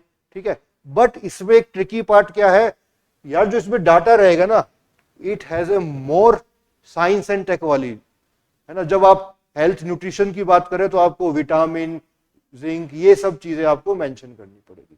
तो from economy, this is, you can say this question is a border line question between science and tech and economy. ठीक है, तो आप कह सकते हो आपके इकोनॉमी के 8 क्वेश्चन नहीं, 7.5 क्वेश्चन आ रहे, 7.5, क्योंकि this is like a border area between science and tech economy. थोड़ा आपको साइंस एंड टेक वाला, आपको विटामिन, प्रोटीन, ये सब चीजें हल्का सा टच करना पड़ेगा, तभी आपका ये आंसर कंप्लीट हो पाएगा। ठीक है, बट आई एम श्योर जब आप ये टॉपिक प्रिपेयर करते हो तो वो वाले एस्पेक्ट तो आप नेचुरली तैयार करेंगे। एनालाइज करते हैं इसके कंपोनेंट्स को। पहला क्या है, इसमें देखो ज्यादा कुछ स्कोप नहीं है, बड़ा सिंपल स्ट्रेट फॉरवर्ड है, बस इट शुड बी, क्योंकि मिलेट काफी न्यूज में भी था। 2023 was international year of millets also, और बेनिफिट्स जो है, हमारे जो इश्यूज चल रहे हैं सोसाइटी के अंदर, हेल्थ रिलेटेड इशू है, तो उन सब का एक बड़ा ही इफेक्टिव एक सॉल्यूशन मिलेट्स आपको प्रोवाइड करते हैं। So that has give reason to कि ये आपका पेपर में भी है, this become very important, news में भी बहुत रहा है, और हमारी पॉलिसीज वगैरह में भी काफी इसका अभी ये आ रहा है हमारा। ठीक है, तो एनालाइज करते हैं कि मिलेट्स के क्या क्या पॉइंट्स बेनिफिट्स हैं। सबसे पहले तो ये रिच सोर्स क्या है, एसेंशियल न्यूट्रिएंट्स। ठीक है जी, एसेंशियल न्यूट्रिएंट्स का काफी रिच सोर्स है, जैसे iron, calcium. That's what I am mentioning कि थोड़ा आपको टेक्निकल एस्पेक्ट भी इसमें देना पड़ेगा, तभी आपका प्रॉपर आंसर बन पाएगा। खाली डिमांड, सप्लाई और इन सब चीजों से काम नहीं चलेगा। ठीक है, मैग्नीशियम, फास्फोरस, ये फाइबर, एंटीऑक्सीडेंट्स, इन सब का काफी एक रिच सोर्स है। ठीक है, तो इसका बेनिफिट क्या है, ये माल नरिशमेंट को भी क्या करता है, एड्रेस करता है। हिडन हंगर को भी एड्रेस करता है। हिडन हंगर क्या होती है, आप पेल के खाए जा रहे हो बट मैदा खाए जा रहे हो, क्या फायदा है, पेट भर रहा है लेकिन न्यूट्रिएंट कुछ नहीं मिल रहा। ठीक है, तो वहां पे क्या है, this addresses the issue of कि आपको कैलोरीज तो बहुत मिल रही है बट आपको न्यूट्रिएंट्स नहीं मिल रहे। ठीक है, न्यूट्रिएंट्स आपकी हेल्दी लाइफ के लिए, आपकी एक ज्यादा प्रोडक्टिव लाइफ के लिए बड़ा इंपॉर्टेंट आपका रहता है। ठीक है जी, तो क्या है, ये प्रोवाइड्स एसेंशियल माइक्रोन्यूट्रिएंट्स। ठीक है, विटामिन, मिनरल्स, इन सब का भी काफी बड़ा ये एक सोर्स रहता है। ठीक है, दूसरा, लाइफस्टाइल जो डिजीज आजकल हो रही है, ठीक है, हैवी ग्लूटीन की वजह से शुगर बढ़ रहा है, बीपी बढ़ रहा है, तो उसमें भी मिलेट्स का एक काफी, उसको एड्रेस करने में भी मिलेट्स काफी इंपॉर्टेंट रोल प्ले करता है। क्यों, दिस इज ग्लूटेन फ्री और suitable for managing diabetes, lifestyle disease. Base क्या है इसका, पीछे क्या है, इसका ग्लाइसेमिक इंडेक्स जो है वो काफी लो है, and which has a direct impact on your health मतलब आपकी जो लाइफस्टाइल डिजीज है उस पर काफी डायरेक्टली ये इम्पैक्ट करता है। ठीक है, ये high high in fibre content है। अगर फाइबर कंटेंट में हाई है तो आपके डाइजेस्टिव सिस्टम में भी ये एक इंप्रूवमेंट लेके आता है। It promotes your healthy digestive system. ठीक है, और यू मस्ट बी अवेयर कि डाइजेस्टिव सिस्टम, आपका पेट, is source of many diseases. ठीक है, तो उस एंगल से वो बहुत डिटेल में सब चीजें लिखने की जरूरत नहीं है, बट एक बेसिक टच आपको करते चलेंगे कि आपका हाई फाइबर कंटेंट जो है ये डाइजेशन को एड करता है और आपकी गट हेल्थ को भी प्रमोट करता है। ठीक है जी, और ये सब चीजें तो हो गई न्यूट्रिशन पॉइंट ऑफ व्यू से। दूसरा, हम फूड सिक्योरिटी उस एंगल से भी एक आंसर को रिच करने के लिए डाल सकते हैं कि यार इसकी अवेलेबिलिटी, अब ये सब चीजें क्या है कि अगर अब बिल्कुल जैसे हमने हिडन हंगर की बात की थी उसी कंपोनेंट से कि यार इसका this is more climate resilience also. ठीक है, तो उससे क्लाइमेट रेजिलियंस क्या है कि कम रेनफॉल एरिया में, ड्राई एरिया में भी इसको इजीली ग्रो किया जा सकता है। ठीक है, तो यानी availability of food item as such is also more, क्योंकि हमारा क्या है, वेस्टेज का स्कोप है ना, खराब हो गया, फसल खराब हो गई, उसका स्कोप जो है कंपेरेटिवली कम रहता है आपके रेगुलर फूड आइटम्स जैसे गेहूं चावल से, उससे कम रहता है। ठीक है, और इसकी कॉस्ट वाइज भी देखा जाए, इसमें ये ज्यादा अफोर्डेबल होता है, कम न्यूट्रिएंट्स की आपको यूरिया वगैरह की कम जरूरत पड़ती है। देखो हर चीज क्या है, रिलेटिवली कम, तो कॉस्ट वाइज भी कम हो रहा है, इसकी अफोर्डेबिलिटी भी कम हो गई, रेजिलियंस ज्यादा है तो अवेलेबिलिटी भी ज्यादा होगी नेचुरली। तो उन सब एंगल से आपका ये फूड सिक्योरिटी में भी एक तरह से हमारी नेशनल फूड सिक्योरिटी में भी कंट्रीब्यूट करता है। ठीक है जी, तो कुछ डाटा देख लेते हैं इसके अराउंड। डाटा क्या है कि हम डाटा में देखो सबसे इंपॉर्टेंट तो ये हो जाता है कि India is the leading producer of millets. ठीक है, ग्लोबल मिलेट प्रोडक्शन की बात करें तो इंडिया अराउंड 40% के करीब ग्लोबल प्रोडक्शन रहता है। और एब्सोल्यूट नंबर्स में बात करें तो 21-22 में 18 मिलियन टन था, जो मैंने डाटा चेक किया था 22-23 में this has come down to 16 million ton, बट वो तो ठीक है, पीरियोडिक चेंजेस है। तो आपका काफी इंडिया जो है एक मेजर मिलेट प्रोड्यूसर है। और कंजम्पशन की बात करें, इसमें कुछ टेक्निकल चीजें हैं, इफ यू कैन रिमेंबर बहुत अच्छा है, बट इतना डाटा मतलब दिस इज जस्ट फॉर, अगर आप कर देंगे तो आपका आंसर बड़ा रिच हो जाएगा, बट आप सिंपली प्लेन सिर्फ लिख सकते हैं जो भी न्यूट्रिएंट्स की बात है। एक पर्टिकुलर फिंगर मिलेट के लिए इन्होंने एक डाटा है, लेकिन अगर आप कुछ टर्म्स जैसे आयरन है ना, ये सब चीजें, कैल्शियम है, ये सब चीजें अगर लिख पा रहे हैं तो आपका आंसर काफी रिच हो जाएगा। ठीक है जी, चलिए नेक्स्ट क्वेश्चन। यहां से हमारे अभी तक हमने जितने भी क्वेश्चन किए हैं वो 150 वर्ड लिमिट्स में थे। अब जो हम नेक्स्ट 4 क्वेश्चन देखेंगे वो सब 250 वर्ड लिमिट में। ठीक है, so you will have broader space to write down, आप और ज्यादा स्कोप रहेगा लिखने का, अब एक्सप्रेस करने का। ठीक है, चलिए, तो ये क्वेश्चन है हमारा 4 लेबर कोड्स के ऊपर। 4 लेबर कोड्स 2019-2020 के आसपास, उस पीरियड में गवर्नमेंट ने, सेंट्रल गवर्नमेंट ने इंट्रोड्यूस किए थे। ठीक है, पहले क्वेश्चन में देख लेते हैं क्या क्या है, हमें क्या डिस्कस करना है, मेरिट और डीमेरिट।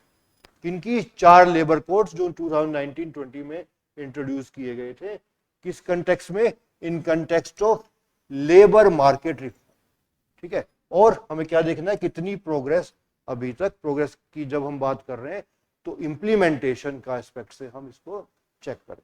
ठीक है जी, तो पहले तो क्या है, आप थोड़ा लेगेसी तो आपको बतानी पड़ेगी। अभी तो वैसे भी 250 वर्ड्स की आपको लिमिट थोड़ी एक्स्ट्रा रहेगी कंपेयर टू प्रीवियस क्वेश्चन, तो हल्का सा हम हिस्टोरिक टच देना बड़ा जरूरी हो जाता है इस केस में, बैकग्राउंड देना बड़ा जरूरी होता है कि भाई हम जिस लेबर रिफॉर्म की बात कर रहे हैं, लेबर इश्यूज की बात कर रहे हैं, उसका जेनेसिस कहाँ है। एटलीस्ट आप लेट्स से 30-40 वर्ड्स में, 30-40 नहीं, थोड़ा ज्यादा हो जाएगा शायद, बट 2-3 लाइन में आप हल्का सा एक इंट्रोडक्शन में दे सकते हैं या एनालिसिस में दे सकते हैं कि हल्का सा एक बैकग्राउंड टच हम दें।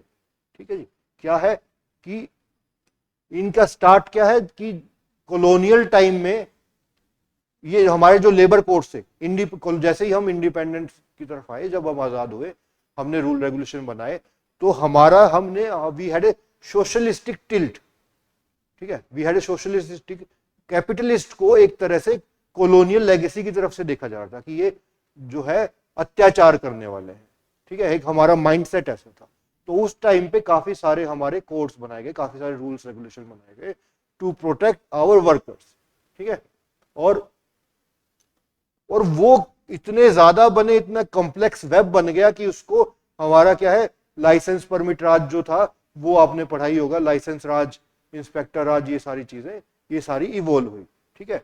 ये जब हमारे 91 में इकोनॉमिक रिफॉर्म्स आए, तब भी इनको टच नहीं किया गया, क्योंकि उस टाइम पे फोकस कहीं और था, ठीक है, उस टाइम पे भी इनको टच नहीं किया गया, एक बैलेंस बनाने की कोशिश की गई। बट विद टाइम, जैसे जैसे हमारा इकोनॉमी इवॉल्व हुई है after liberalization, we have realize कि ये एक इशू बनता जा रहा है हमारी कंपनीज की ग्रोथ के लिए। जब हम इन्वेस्टमेंट एक्सपेक्ट कर रहे हैं, हम इन्वेस्ट चाह रहे हैं कि इन्वेस्टमेंट आए हमारे देश के अंदर, तो ये एक तरह से उसमें एक हिंड्रेंस क्रिएट कर रहा था। ऐसे लेजिस्लेशन थे जो हमारी कंपनीज को बड़ा होने से रोक रहे थे, क्योंकि उनकी इंप्लीमेंटेशन, उनकी लागू ही वो तब हो रहे थे जब एक मिनिमम साइज से बड़ी हमारी कंपनियां हो रही थी, कि फायर करना है, हड़ताल पे जाना है, ये इनकी रूलिंग्स, ठीक है। तो वो एक तरह से ऐसा फील किया जा रहा था कि ये हमारे देश की कंपनीज की ग्रोथ में एक रिडंडेंसी क्रिएट कर रहा था, ठीक है, उसको रोक रहा था, बाधा बन रहा था। तो बट विद टाइम, जैसे जैसे हम ईज ऑफ डूइंग बिजनेस की तरफ जा रहे हैं, हमें और इन्वेस्टमेंट अट्रैक्ट करना है ना, हमें जॉब क्रिएट करनी है, हमें फॉर्मल जॉब क्रिएट करनी है ना। अच्छा, इसका एक साइड इफेक्ट ये भी था कि इससे बाईपास करने के लिए कंपनीज जो है इनफॉर्मल एम्प्लॉयमेंट की तरफ ज्यादा, कॉन्ट्रेक्चुअल की तरफ ज्यादा जा रही थी, तो which was not beneficial for anyone. वो एक अलग टॉपिक है पूरा। आप इन सब बातों से एक हल्का सा इंट्रोडक्शन आप बना सकते हो, इंट्रोडक्शन या स्टार्टिंग आप ऐसे कर सकते हो। बड़ा इंपॉर्टेंट है टू नो, जिस चीज की बात हो रही है वो तो एक इंपॉर्टेंट हो ही जाता है कि 4 कोड हमारे कौन कौन से हैं। वेजेस के ऊपर है ना, रिलेशन है, रिलेशन आपकी जो यूनियन से रिलेटेड, सोशल सिक्योरिटी से रिलेटेड है, और सेफ्टी, हेल्थ और वर्किंग कंडीशन से रिलेटेड, ये 4 कोड्स हैं, ठीक है। अब आप फर्दर एनालिसिस देते हैं, इसकी मेरिट और डीमेरिट देखते हैं। उससे पहले क्या है, एम क्या था हमारा, कि हमने मोटा मोटा हमने डिस्कस कर ही लिया है कि जो कॉम्प्लेक्स है, ये बड़ा इंपॉर्टेंट फिगर है कि 29 सेंट्रल लेबर लॉज थे जो कह रहे हैं कॉम्प्लेक्स वेब बन गया। तो कॉम्प्लेक्स वेब क्या होने, इतने सारे हो गए, उनको इंप्लीमेंट कर पाना, उनको समझ पाना अपने आप में एक पूरी सिरदर्दी थी कि बंदा अपना कंपनी चलाएगा या फिर खाली कागजी कार्रवाई में ही पड़ा रहेगा, ठीक है। Make the labour market more flexible, promote employment, ये सब हमने अभी डिस्कस किया कि ज्यादा फ्लेक्सिबिलिटी और एम्प्लॉयमेंट जनरेट हो सके, और वर्कर्स के लिए भी कुछ बेनिफिशियल, जैसे फोर्थ कोड था हमारा, उनकी सेफ्टी के अराउंड भी और ज्यादा फोकस किया गया। तो अब हम देखते हैं मेरिट्स कि हमारे लेबर कोड्स की क्या क्या मेरिट रही। पहली चीज सबसे नेचुरल सी है कि चीजें सिंप्लीफाई हुई। 29 हमारे लेजिस्लेशन से we just come down to 4, ठीक है, और ब्रॉडली इसी के अराउंड सारी चीजें रहेंगी, ठीक है। मेन जो चीज हाईलाइट आप बोलोगे कि वो सिंप्लीफाई हुई, ठीक है, इजी टू अंडरस्टैंड हुए, इजी टू इंप्लीमेंट हुए, इजी टू एग्जीक्यूट हुए, ठीक है। यूनिवर्सलाइज, और उसके कुछ कुछ कंपोनेंट जो है उनको हम डिस्कस कर लेते हैं, जो मेरिट्स में आएंगे। कि एक तो मिनिमम वेजेस वाला क्लोज, कि एक मिनिमम वेज इंक्लूड किया जाएगा। इसमें भी बड़ी इंटरेस्टिंग चीज क्या है, अच्छी चीज क्या है, खाली ऑर्गेनाइज सेक्टर तक हमने नहीं रखा, गवर्नमेंट नहीं रखा, उसमें इनफॉर्मल सेक्टर, अनऑर्गेनाइज सेक्टर को भी इंक्लूड किया। तो वो यूनिवर्सलाइजेशन हुई, सबके लिए एक मिनिमम वेज भी का क्राइटेरिया भी इसमें किया गया, ठीक है। एम्प्लॉयर्स को कुछ फ्लेक्सिबिलिटीज दी गई। फ्लेक्सिबिलिटीज कैसे, कुछ प्रोविजंस जो एक मिनिमम साइज पे इंप्लीमेंट होते थे, जैसे अगर आपके 100 वर्कर्स हैं, ठीक है, आपके 100 वर्कर्स हैं या उससे ज्यादा है, तो आप गवर्नमेंट की परमिशन के बिना फायरिंग नहीं कर सकते थे पहले। बट नए लेबर कोड में क्या है, उस 100 की लिमिट को बढ़ा के 300 कर दी, ठीक है। तो उससे क्या होगा, पहले कंपनियां रजिस्ट करती थी कि ज्यादा बड़े होने से, ठीक है, तो बड़े होने से रजिस्ट करती, now they have more, they will be more comfortable in growing, ठीक है, क्योंकि अगर 99 से 110 भी हो गए तो they will have to seek permission for every small thing, for firing और छोटी छोटी चीजों के लिए। Now they have more headway कि अब उन चिंताओं के बिना वो अपना नॉर्मल काम कर सकते हैं, अपने हिसाब से हायरिंग या फायरिंग कर सकते हैं, डिपेंडिंग अपॉन की कंपनी के लिए या प्रोडक्शन पॉइंट ऑफ व्यू से क्या सही है। ठीक है, एक जैसे लास्ट वाला हमारी रिफॉर्म था उसमें था occupational health and safety provisions, वो भी इंट्रोड्यूस किए गए हेल्थ और सेफ्टी के एस्पेक्ट से। ठीक है, विच इज नेचुरली ये काफी अच्छी चीज है कि strict occupational safety standard adopt किए गए हैं सभी के लिए, ऑर्गेनाइज है अनऑर्गेनाइज है, irrespective of that.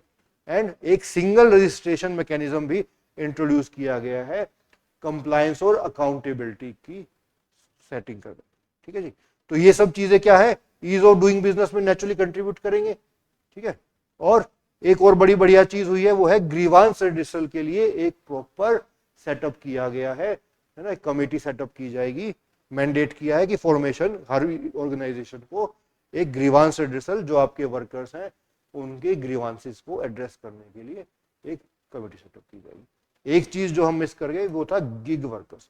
Gig worker एक बड़ा ही इमर्जिंग, काफी बड़ा एक पूल हो गया है। इट इज बिकमिंग, जो आपकी मॉडर्न इंटरनेट बेस्ड जो सर्विस प्रोवाइडर्स हैं, आपकी ओला उबर हो गई या आपकी स्विगी जोमेटो हो गई, उनके जो वर्कर्स हैं उनको भी safety net, social security net के अंदर इंक्लूड किया गया है और बहुत सारी बेनिफिट्स उनको प्रोवाइड की गई। तो ये सब क्या है, मेरिट्स है जो हमारे लेबर कोड्स जो हमने इंट्रोड्यूस किए हैं वो उनकी मेरिट्स होते हैं। जहां तक डीमेरिट्स की बात है, ऐसा कहना है या कि ऐसा हमारी यूनियंस का सबमिशन है, उनका कहना है कि this is completely tilted towards employer, क्योंकि एक और जो प्रोविजन है वो है कि आप पहले अब आपको 51% वर्कर ही चाहेंगे तभी आप स्ट्राइक कर सकते हो। जैसे आपने अभी हमने डिस्कस किया था कि फायरिंग के लिए, ठीक है, अगर आपका मिनिमम साइज है 100 का साइज था कि 100 साइज होगा तो आप गवर्नमेंट से परमिशन के बाद ही फायर कर सकते हो, उसका साइज हमने बढ़ाया। इन सब चीजों से जो वर्कर के लिए उनका स्ट्राइक करने वाला फैसिलिटी, फायर से बचाने के लिए उनकी सोशल सिक्योरिटी, एम्प्लॉयमेंट सिक्योरिटी, वो दोनों चीजें हैम्पर हुई हैं। तो ऐसा कंसर्न किया गया है, ऐसा कंसर्न रेज किया गया है कि वर्कर प्रोटेक्शन जो है वो हैम्पर हुई है। ठीक है, रिट्रेंचमेंट, उनको फायरिंग बड़ा आसान हो गया है और उनकी एबिलिटी टू स्ट्राइक को भी लिमिट कर दिया गया है प्रायर नोटिस और एक काफी बड़ी सिग्निफिकेंट साइज बता के। ठीक है, second is ambiguity in implementation. Ambiguity in implementation से क्या कहना है कि अभी हमने सेंट्रल कोड बना दिया लेकिन हर जगह एक गाइडेंस है, उसको इफेक्टिवली, क्योंकि लेबर जो है स्टेट सब्जेक्ट है तो उसको इंप्लीमेंट तो स्टेट में करना है। स्टेट्स अपने रूल्स बनाएंगी और अपने हिसाब से, जैसे मिनिमम वेज भी है वो डिटरमाइन करेंगे। ऐसा नहीं है कि पूरा अक्रॉस द कंट्री सेम रहेगा। स्टेट्स अपनी ग्राउंड रियलिटीज के हिसाब से अपना मिनिमम वेज करेगा डिसाइड, और बहुत सारे provision state to state vary करेंगे। ठीक है, तो वो एक एम्बिग्यूटी रहेगी कि कितना डिटरमाइन होगा, मिनिमम वेज कहां पे कितना होगा, तो उस पे भी अभी क्लैरिटी नहीं है। ठीक है जी, this will may lead to potential variability in implementation across country. ठीक है, अलग अलग स्टेट में अलग अलग रहेगा। ठीक है, और सोशल सिक्योरिटी कवरेज गैप जो है इसमें भी स्पेसिफिक गाइडलाइंस नहीं मिली है, खासकर फंडिंग और इंप्लीमेंटेशन के लिए, कि आप जो सोशल सिक्योरिटी के फंड बनाओगे या जैसे भी उनको प्रोवाइड करोगे तो उसकी फंडिंग का मैकेनिज्म क्या रहेगा, उस पे भी अभी क्लैरिटी नहीं है, which is a issue of concern for which has been raised by, आपकी यूनियंस ने रेज किया है और एक्टिविस्ट ने भी रेज किया है। तो ये आपके डीमेरिट्स के तौर पे देखा जा सकता है। और जहां तक प्रोग्रेस की बात है, अभी स्टेट लेवल पे ज्यादा प्रोग्रेस नहीं हुआ। It was actually impacted by Covid. ठीक है, कोविड के कारण चीजें स्लो हो गई। हमने सेंट्रल लेजिस्लेशन 1920 में 2019-2020 में इंट्रोड्यूस किया था। अभी स्टेट लेवल पे उसका अभी इम्प्लीमेंटेशन नहीं हो पाया। स्टेट्स अभी भी अपना ड्राफ्टिंग स्टेज पे ही हैं अपने लेजिस्लेशन, ठीक है। और कुछ प्रोग्रेसिव स्टेट्स हैं जहाँ पे ज़्यादा इंडस्ट्रियलाइजेशन है, महाराष्ट्र, गुजरात, एमपी, इनमें आगे बढ़ा है। कुछ कुछ टिट्स एंड बिट्स में कुछ कुछ इंट्रोडक्शन हो रहे हैं, कुछ कोर्स इंट्रोड्यूस हो रहे हैं, बट फुल्ली कहीं पे भी नहीं हो पाया है। और कुछ स्टेज तो बहुत पीछे हैं, अभी सिर्फ कंसल्टेशन स्टेज पे ही है, ठीक है। और रेगुलरली ट्रेड यूनियंस भी स्ट्राइक की कॉल करते हैं, अभी they are resistive, they resistance पेश कर रहे हैं इन चीजों को। तो ये सब स्टेटस में आप लिख सकते हैं, ठीक है। तो इसमें इसके अराउंड आप एक अच्छा कंक्लूजन लिख सकते हैं कि एक होलिस्टिक मिडल पाथ, मध्य पाथ अपनाया जाए, ठीक है, ताकि ऐसा वन साइडेड ना रहे, ठीक है। क्योंकि हमारी ईज ऑफ डूइंग बिजनेस भी इंपॉर्टेंट है और साथ में वर्कर की प्रोटेक्शन भी, उनकी राइट की प्रोटेक्शन, उनके वेलफेयर की प्रोटेक्शन, वो सब भी इंपॉर्टेंट है। और उनसे कंसल्ट किया जाए, मैं क्या जो भी डिस्कशन फाइनलाइजेशन हो रही है स्टेट लेवल पे, उनको भी स्टेक होल्डर की तरह ट्रीट किया जाए। ऐसे आप कंक्लूजन लिख सकते हैं, ठीक है। Next question will be, question आपका है regional air connectivity. Regional air connectivity की क्या इंपॉर्टेंस है, क्या रिक्वायरमेंट है, ठीक है। और हमें डिस्कस करना है इसी कंटेक्स्ट में उड़ान स्कीम को, उड़े देश का आम नाम, ठीक है, और उसकी अचीवमेंट। तो 3 पॉइंट्स हैं इसमें। पहला, रीजनल एयर कनेक्टिविटी, उसकी क्या इंपॉर्टेंस है, क्या नीड है। दूसरी, उड़ान स्कीम को हमें डिस्कस करना है और उसकी अचीवमेंट क्या रही है। नाउ दिस इज 250 वर्ड्स, तो हल्का सा हम एक हल्का सा सजेशन के तौर पे क्या इश्यू अराइज हुए हैं वो भी हम इसमें कंसिडर कर सकते हैं। जैसे प्रीवियस क्वेश्चन में हमने बोला this is specific to 250 words, ठीक है। तो जैसे हमने पिछले में बोला कि हम कुछ सजेशन दे सकते हैं, एक मध्य पाथ करके दोनों का बैलेंस होता रहे, इकोनॉमिक ग्रोथ नीड्स भी सेटिस्फाई हो और लेबर की प्रोटेक्शन भी, उनके राइट्स की प्रोटेक्शन भी हो। उसी तरीके से यहाँ पे हल्का सा हम डिस्कस कर लेंगे कि स्कीम की अचीवमेंट के साथ साथ क्या इश्यू है, how we can improve upon, ठीक है जी। तो पहले हम देखते हैं नीड फॉर रीजनल कनेक्टिविटी क्या रोल प्ले करता है, कि आपका रीजनल एयर कनेक्टिविटी इंप्रूव हो, उसकी रिक्वायरमेंट क्यों है। पहली चीज यार, जब आपके in your area if any airport is coming, that will definitely contribute to economic development of that region. जैसे आप देख रहे हैं एज वी आर डिस्कसिंग, आजकल आपका चल रहा है जेवर एयरपोर्ट की जहां तक बात है, तो उसके आसपास का एरिया कितना डेवलप हो रहा है ना, फिल्म सिटी आ रही है, वो सब फैक्टर्स हैं। तो जब आप रीजनल कनेक्टिविटी की बात करते हो, it is the fastest mode of communication और ट्रांसपोर्टेशन, तो उसमें आपका definitely it brings economic development to the region around airport जो भी हम वहां पे सेटअप कर। जैसे ही हम ये बात करते हैं तो आपका नेचुरली ये आपका आ जाता है point regional balance, regional development. यानी आप कहीं किसी एरिया में कुछ सेटअप करने से इकोनॉमिक डेवलपमेंट हो रही है, तो why cannot this be used as a tool for balanced regional development? Why we cannot set up an airport in an area which is comparatively backward, ठीक है, वहां पे अभी development has not touch that region. तो वहां पे भी ये इसका कंपोनेंट क्या है, इसको it can be utilise as a tool for balance regional development also. और इकोनॉमिक एंगल से देखा जाए क्या रहेगा, आपका कुछ सेक्टर्स हैं आपके जैसे टूरिज्म, ठीक है, एम्प्लॉयमेंट है, उन सब को भी आपका एक बहुत बड़ा बूस्ट देता है। आप किसी दूर दराज कोई बहुत सीनिक ब्यूटी वाला एरिया, ठीक है, लेट्स से अगर आपका लेह में एयरपोर्ट नहीं होता तो it is difficult, lesser number of people will be going, but when there is airport in remote area like say Leh में है, नॉर्थ ईस्ट में है, तो people will be more, it will be very easy for them to travel around, it will be more accessible to them, ठीक है। तो this will definitely give boost to tourism. अब जहां पे टूरिज्म आएगा, tourism is one of the area और sector जिसकी बहुत सारे मल्टीप्रोंग बेनिफिट है। एम्प्लॉयमेंट इज फर्स्ट, ठीक है, लोकल इकोनॉमी में कंट्रीब्यूशन और भी है, ठीक है। तो जैसे ही रीजनल एयर कनेक्टिविटी क्या है, वो डायरेक्टली आपको कंट्रीब्यूट करता है टूरिज्म और एम्प्लॉयमेंट जनरेशन को, ठीक है, उनको बूस्ट करता है। नेक्स्ट आपका ट्रेवल टाइम है, ठीक है, वो भी कम होता है। तो कंपनीज के जो सीईओज हैं, एम्प्लॉइज हैं, they will be more tempted to set up their offices in let's say second tier, third tier cities. Main issue क्या होता है वहां, कनेक्टिविटी का होता है। When airport is coming up in any region जो फार फ्लंग है, दूर है आपके मेन हब से, दिल्ली बॉम्बे इनसे, तो देर विल बी टेम्पटेशन की वहां पे भी अपना, क्योंकि कॉस्ट बेनिफिट रहता है आपका, है ना, तो वो और अफोर्डेबल रहता है सब चीजें, तो they will be tempted to locate their offices और पूरा इकोनॉमी को आपका डेवलप करते हैं, ठीक है। और एक्सेसिबिलिटी, ये चीजें हो गई बाहर वालों के लिए, वहां के लोगों के लिए भी एक्सेसिबिलिटी बढ़ पाएगी। Local people will have a direct access to airport, उनको हेल्थ सर्विसेज भी अच्छी एक्सेस कर सकते हैं उससे, और बाकी सर्विसेज का बेनिफिट भी बढ़ जाएगा, ठीक है।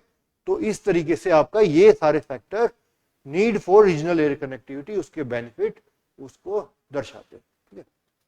नेक्स्ट हमें क्या देखना है, उड़ान स्कीम के ऊपर, कि उड़ान जो स्कीम है, उड़े देश का आम नागरिक, उसके क्या क्या फीचर्स। तो सबसे पहला फीचर क्या है यार, देखो डिमांड सप्लाई की बेसिक कंडीशन क्या है, कोई भी नया प्रोडक्ट, कोई भी नई सर्विस तभी हो पाएगी successful when demand supply is met. If some airport is set up in a remote place, naturally when we start demand will be less, ठीक है, लोग कम ट्रैवल करेंगे एंड डिमांड कम होगी तो कॉस्ट जो है कंपनी के लिए, प्राइवेट एयरलाइन के लिए, it will be not viable to provide a subsidise rate, ठीक है, सर्विसेज कम, तो सर्विसेज भी महंगी होंगी आपकी। दैट्स वेयर उसी इस स्कीम की सक्सेस के लिए, क्योंकि काफी बड़ा बोटलनेक था, government has introduced a capped fare, ठीक है, ताकि अफोर्डेबल हो सके, लोग इस सर्विस का फायदा उठा सके विद टाइम। दिस और विद टाइम क्या है, एक पूरा एविएशन का मार्केट डेवलप हो सके उस एरिया में। तो उसके लिए क्या किया गया कि एक आर, क्योंकि नेचुरली ऐसी बहुत लंबी फ्लाइट्स नहीं होंगी, दे will B travelling from hub and scoop model की तरह आप देख सकते हो, बड़ा एयरपोर्ट है, उसके आसपास छोटे एयरपोर्ट हैं, रीजनल कनेक्टिविटी है, तो बहुत बड़े एयरक्राफ्ट भी ट्रैवल नहीं करेंगे, तो उसके लिए शॉर्ट ड्यूरेशन की ये फ्लाइट्स रहेंगी, उनको कैप किया गया है, उनके फेयर को कैप किया गया 2500 rupees for 1 hour flight regional routes पे, ठीक है। इससे क्या हुआ, अफोर्डेबिलिटी होगी, अफोर्डेबिलिटी होगी, लोग ज्यादा यूटिलाइज करेंगे इन सर्विसेज का, एक मार्केट बनेगा, ठीक है। तो उसी हिसाब से जब डिमांड जनरेट होगी तो सप्लाई आएगी, एक नेचुरल इकोनॉमिकली वायबल आपका ये रूट्स बन पाएंगे, ठीक है। और तब तक उसकी फंडिंग कैसे की जाएगी, जो लॉसेस एयरलाइन इनकर करेंगे, मान लो इतनी डिमांड नहीं आ पा रही, फुल कैपेसिटी नहीं यूटिलाइज हो पा रही, कम लोग आ पा रहे हैं, तो उसकी फंडिंग के लिए वायबिलिटी गैप फंडिंग को यूटिलाइज किया जाएगा, तो cover losses incurred on routes, ठीक है, जो इमीडिएटली प्रॉफिटेबल नहीं है, ठीक है। एक तरह से हैंड होल्डिंग होगी इस पूरी स्कीम की स्टार्टिंग में, विद टाइम ये वायबल हो जाएगी और बेनिफिशियल हो जाएगी, ठीक है। और फोकस कहां रहेगा, अनसर्व्ड और अंडरसर्व्ड, छोटे एयरपोर्ट्स हैं, काफी छोटे एयरपोर्ट है जिन पे बहुत ही कम ट्रैफिक है, उन पे फोकस रहेगा, और बिल्कुल ग्रीन फील्ड या बिल्कुल ही नए, जहां पे अभी तक कोई सर्विस अवेलेबल ही नहीं थी, जैसे एक एग्जांपल आपका हिंडन का एयरपोर्ट ही है बगल में, जहां पे पहले थी नहीं, अब कुछ कुछ फ्लाइट सामने चालू की। और एक और सेलेंट फीचर इसका क्या है, पब्लिक प्राइवेट पार्टनरशिप।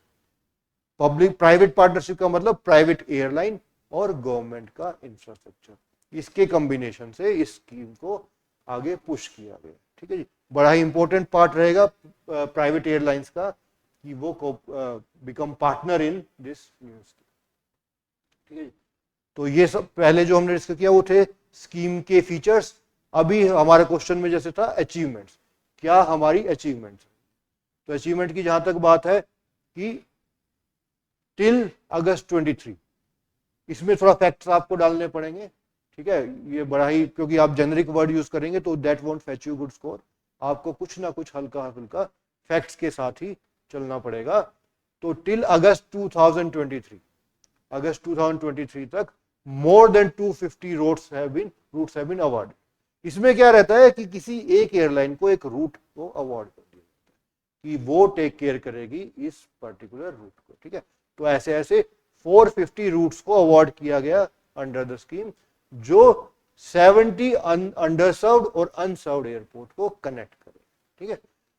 अफोर्डेबिलिटी और एक्सेसिबिलिटी की बात है जहां तक कि over 1 crore passengers have been benefited by scheme by 2022। 50% of passenger travelling on UDAN flights were first time flights. तो एक तरह से डिमांड को जनरेट किया है, ठीक है। डिमांड कैसे, ज्यादा लोग एयर सर्विसेज को डिमांड कर, 50 लाख फर्स्ट टाइम फ्लायर्स हमारे, है ना, जो पहले हमारे इस इकोनॉमी से, एयरलाइन इकोनॉमी से बाहर थे, एयर फ्लायर जोन से बाहर थे, तो वो भी अब हमारे एक तरह से डिमांड जो है एयर फ्लाइट्स का इंप्रूव हो रहा है, ठीक है जी। Which was our objective, it was the objective of the scheme. Promotion of regional airport, more than 65 airports, है ना, 56 airport have been revived, operationalised under scheme, ठीक है, स्पेसिफिकली इंक्रीजिंग। इससे क्या है, देखो ये स्पाइरल रहता है, मतलब this is not a one step.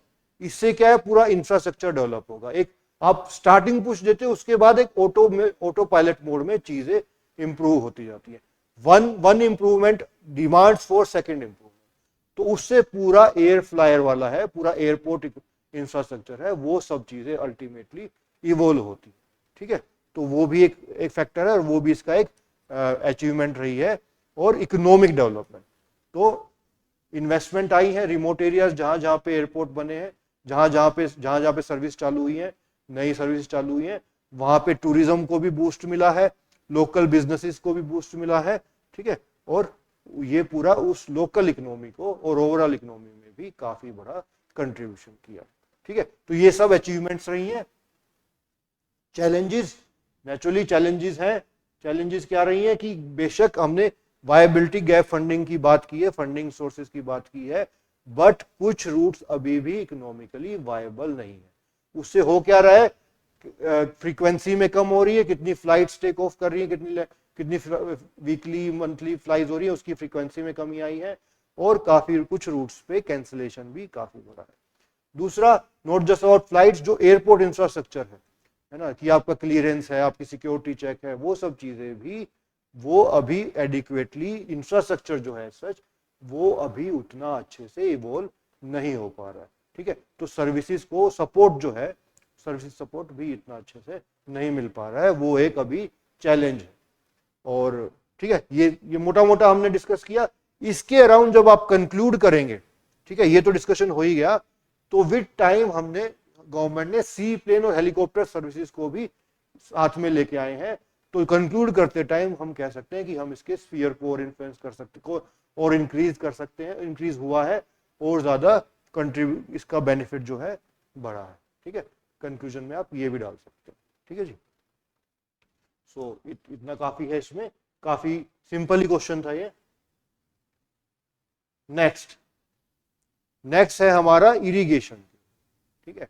Major challenges क्या है हमारे, what are the major challenges faced by Indian irrigation system and measures taken by government for efficient irrigation management, ठीक है।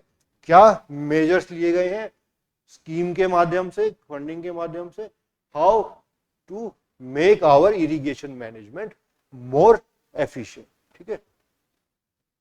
देखो इस पे ये बहुत टेक्स्ट बुक क्वेश्चन है। इरिगेशन हम टॉपिक बहुत इंपॉर्टेंट टॉपिक रहा है हमेशा से, और एग्रीकल्चर में जब आते हैं, इकोनॉमी में जब पढ़ते हैं, तो सब कॉपी बुक चीजें हैं।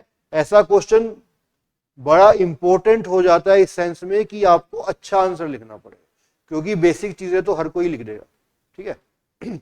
तो इसमें हम डिस्कस करते हैं क्या क्या चीजें हम कर सकते हैं।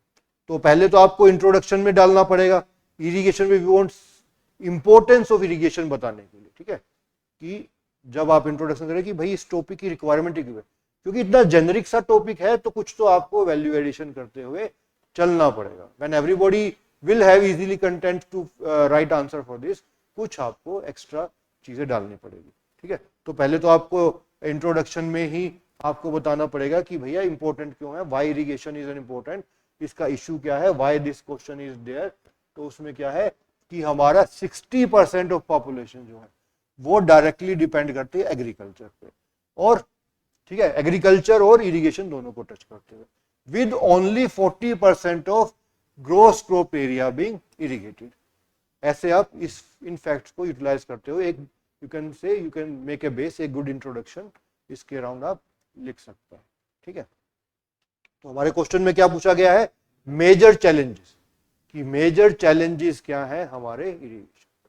सबसे पहला क्या है कि over dependence upon ground water, बहुत ज्यादा ग्राउंड वाटर पे डिपेंडेंस है हमारी इरिगेशन, है ना, और ग्राउंड वाटर एक्सट्रैक्शन बहुत ज्यादा हो रहा है, ठीक है। डिप्लीटिंग वाटर टेबल्स है, कि एक सेंट्रल ग्राउंड वाटर बोर्ड की जो रिपोर्ट है उसके according 64% of India's well, ground water well जो है, कुएं जो है, उनमें वाटर लेवल में कमी आई है, विच इज अलार्मिंग सीन, ठीक है, अलार्मिंग है, डिक्लाइनिंग ट्रेंड है उनमें।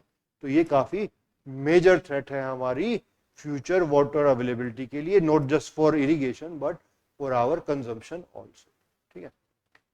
दूसरा क्या है, चैलेंज क्या है, हमारी वाटर प्रैक्टिसेस जो है वो काफी इनएफिशिएंट है। जैसे इरिगेशन के आपको आइडिया होगा कि बहुत सारी मेथड है, फ्लड इरिगेशन एक है, आपके स्प्रिंकलर्स हैं मॉडर्न वाले।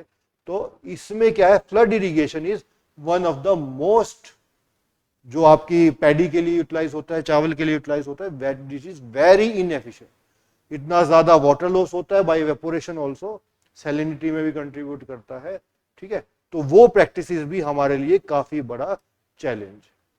Uneven distribution of irrigation, there are some areas initial beneficiaries of green revolution like Haryana, Punjab, western UP, उन सब में तो इरिगेशन सिस्टम काफी वेल इवॉल्व है, बट रीजन, बैकवर्ड रीजन, जैसे आपका उड़ीसा चले जाए, आप बिहार साइड चले जाएं, है ना, ईस्टर्न इंडिया चले जाए, तो वहां पे इरिगेशन सिस्टम इतना अच्छा डेवलप नहीं है, एक रीजनल डिस्पैरिटी काफी ज्यादा है, तो वो भी एक चैलेंज है, ठीक है। वाटर लॉगिंग, अगर आप फ्लड इरिगेशन जैसी टेक्निक्स अपना रहे हो तो naturally there will be issue of water logging and salination, ठीक है। आपकी सॉइल फर्टिलिटी कम हो रही है, हैम्पर हो रही है, आपकी प्रोडक्टिविटी उससे डिक्रीज होगी, ठीक है, तो ये भी एक चैलेंज है। क्लाइमेट इम्पैक्ट तो आपका है ही, कि किसी साल एल नीनो की वजह से या किसी भी रीजन से आपका रेनफॉल कम हो गया है ना, और कभी एक्सेसिव हो जाए, दैट इज ऑल्सो है, कि पैटर्न जो है वो काफी डिस्टर्ब हो गया है ना, there is no predictable pattern in rainfall, that is another challenge. तो उसकी एज पर दैट आपका उसकी सोइंग उसकी भी इम्पैक्ट होती है कि कब बिजाई करनी है, कब क्या करना है, so that is another challenge. उसके बाद क्या है, लैक ऑफ मॉडर्नाइजेशन टेक्नोलॉजी। क्यों? क्योंकि हमारी जो एवरेज लैंड होल्डिंग है, एक एवरेज फार्मर की लैंड होल्डिंग है वो काफी छोटी है, he doesn't have the resources neither the will to modernise it. तो उन जैसे जो आपकी मॉडर्न टेक्निक्स हैं इरिगेशन की, वो एक छोटा किसान नहीं अफोर्ड भी नहीं कर सकता, उसको नॉलेज भी नहीं है ना, उसको क्योंकि they are economically capital intensive, ठीक है।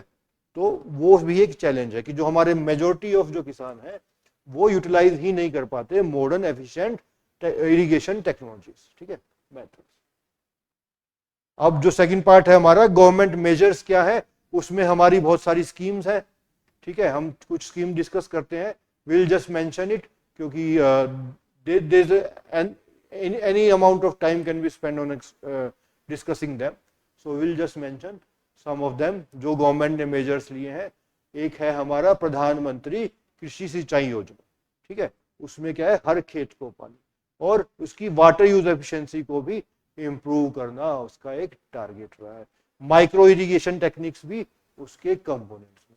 दूसरा है, जब जैसे हमने ग्राउंड वाटर, देखिए एक चीज ध्यान रखना आंसर लिखते टाइम, जो आप चैलेंजेस डिस्क्राइब कर रहे हो, try and link the corresponding scheme, ताकि एक अच्छा स्ट्रक्चरल दिखे और एक फ्लो अच्छा रहे क्वेश्चन का। फ्लो क्वेश्चन का काफी इंपॉर्टेंट रहता है, ठीक है जी। तो जैसे हमने ग्राउंड वाटर पे काफी डिस्कस किया, तो अटल भूजल योजना भी काफी इंपॉर्टेंट हो जाता है कि वी शो गवर्नमेंट ने इस चीज को एड्रेस करने के लिए यार क्या किया, तो उन्होंने कोरस्पॉन्डिंग स्कीम लेकर, जिसका अटल भूजल योजना की जहां तक बात है, it focuses on sustainable ground water management, ठीक है। अभी I am just giving the limited points, you can add anything, मतलब काफी इसको जो भी आपके अच्छे पॉइंट है you can incorporate in your answer. Next is national mission for sustainable agriculture, ठीक है। सस्टेनेबल एग्रीकल्चर ये हमारा क्लाइमेट फ्रेमवर्क के अंदर वन ऑफ द 8 कंपोनेंट था जो प्रमोट क्या करता है, सस्टेनेबल एग्रीकल्चर प्रैक्टिसेस को प्रमोट करता है, और एफिशिएंट इरिगेशन इसका एक बड़ा इंपॉर्टेंट कंपोनेंट है जो ऑन फार्म वाटर मैनेजमेंट को प्रमोट करता है। ठीक है, there are two more, one is Jal Shakti अभियान भी था। जल शक्ति अभियान रिसेंटली काफी न्यूज में, काफी फोकस में था। It focus is on water conservation and efficient utilisation. इसका टारगेट काफी ब्रॉडर था, लेकिन इसका डायरेक्ट इंप्लीकेशन हमारी एफिशिएंट इरिगेशन पर भी है। ठीक है, तो particular during monsoon season, rain water harvesting, ठीक है, ये सब चीजें भी आपकी वाटरशेड डेवलपमेंट भी आपका इस स्कीम का, इस प्रोग्राम का एक कंपोनेंट है, इस अभियान का प्रोग्राम। और देखिए, जब भी हम water use efficiency, irrigation efficiency की बात करते हैं, तो हमारे पास सीधा सीधा माइक्रो इरिगेशन सिस्टम्स आते हैं। आपका स्प्रिंकलर्स है ना, आपका और जो है आपके रूट बेड पे जो डायरेक्ट सप्लाई वाला है। तो इन सबको इनकरेज करने के लिए भी एक गवर्नमेंट ने माइक्रो इरिगेशन फंड सेटअप किया गया था with A initial corpus of 5000 crore. तो ये सारा आपका क्या रहा है, the effort put in by government on this front to make irrigation more efficient. ठीक है, नेक्स्ट लास्ट क्वेश्चन है, मुझे for me personally I felt this is the simplest question buffer stock के ऊपर of among the 8 questions. This question we discuss in our regular classroom also, तो काफी simple था और काफी क्या नाम है, काफी सिंपल टू है। अगर आपने नहीं भी पढ़ा है तो भी आप इस पे इजीली कुछ कमेंट कर सकते हो, कुछ लिख सकते हो। तो इंपॉर्टेंस इसका बताना है, buffer stock for stabilising agriculture prices in India, what are the challenges associated with storage of buffer stock. ठीक है, तो दो कंपोनेंट है इसके। पहले तो इंपॉर्टेंस बताना है किस रिस्पेक्ट में, एग्रीकल्चर प्राइसेस को स्टेबलाइज करने से हम समझते हैं इसके दोनों एस्पेक्ट हैं कि देयर आर सिनेरियोज जब प्राइसेस बहुत ज्यादा बढ़ गए उनको मॉडरेट करना, और देयर आर सिचुएशन जब प्राइसेस गिर गए हैं उनको भी बैलेंस करना। सेकंड वाला is with respect to MSP, कि फार्मर्स को फायर सेल ना करना पड़े। फर्स्ट वाला कॉमन पब्लिक के लिए तो आपका, ठीक है जी। तो देखते हैं इसमें हम क्या क्या प्रोवाइड कर सकते हैं आंसर में जी।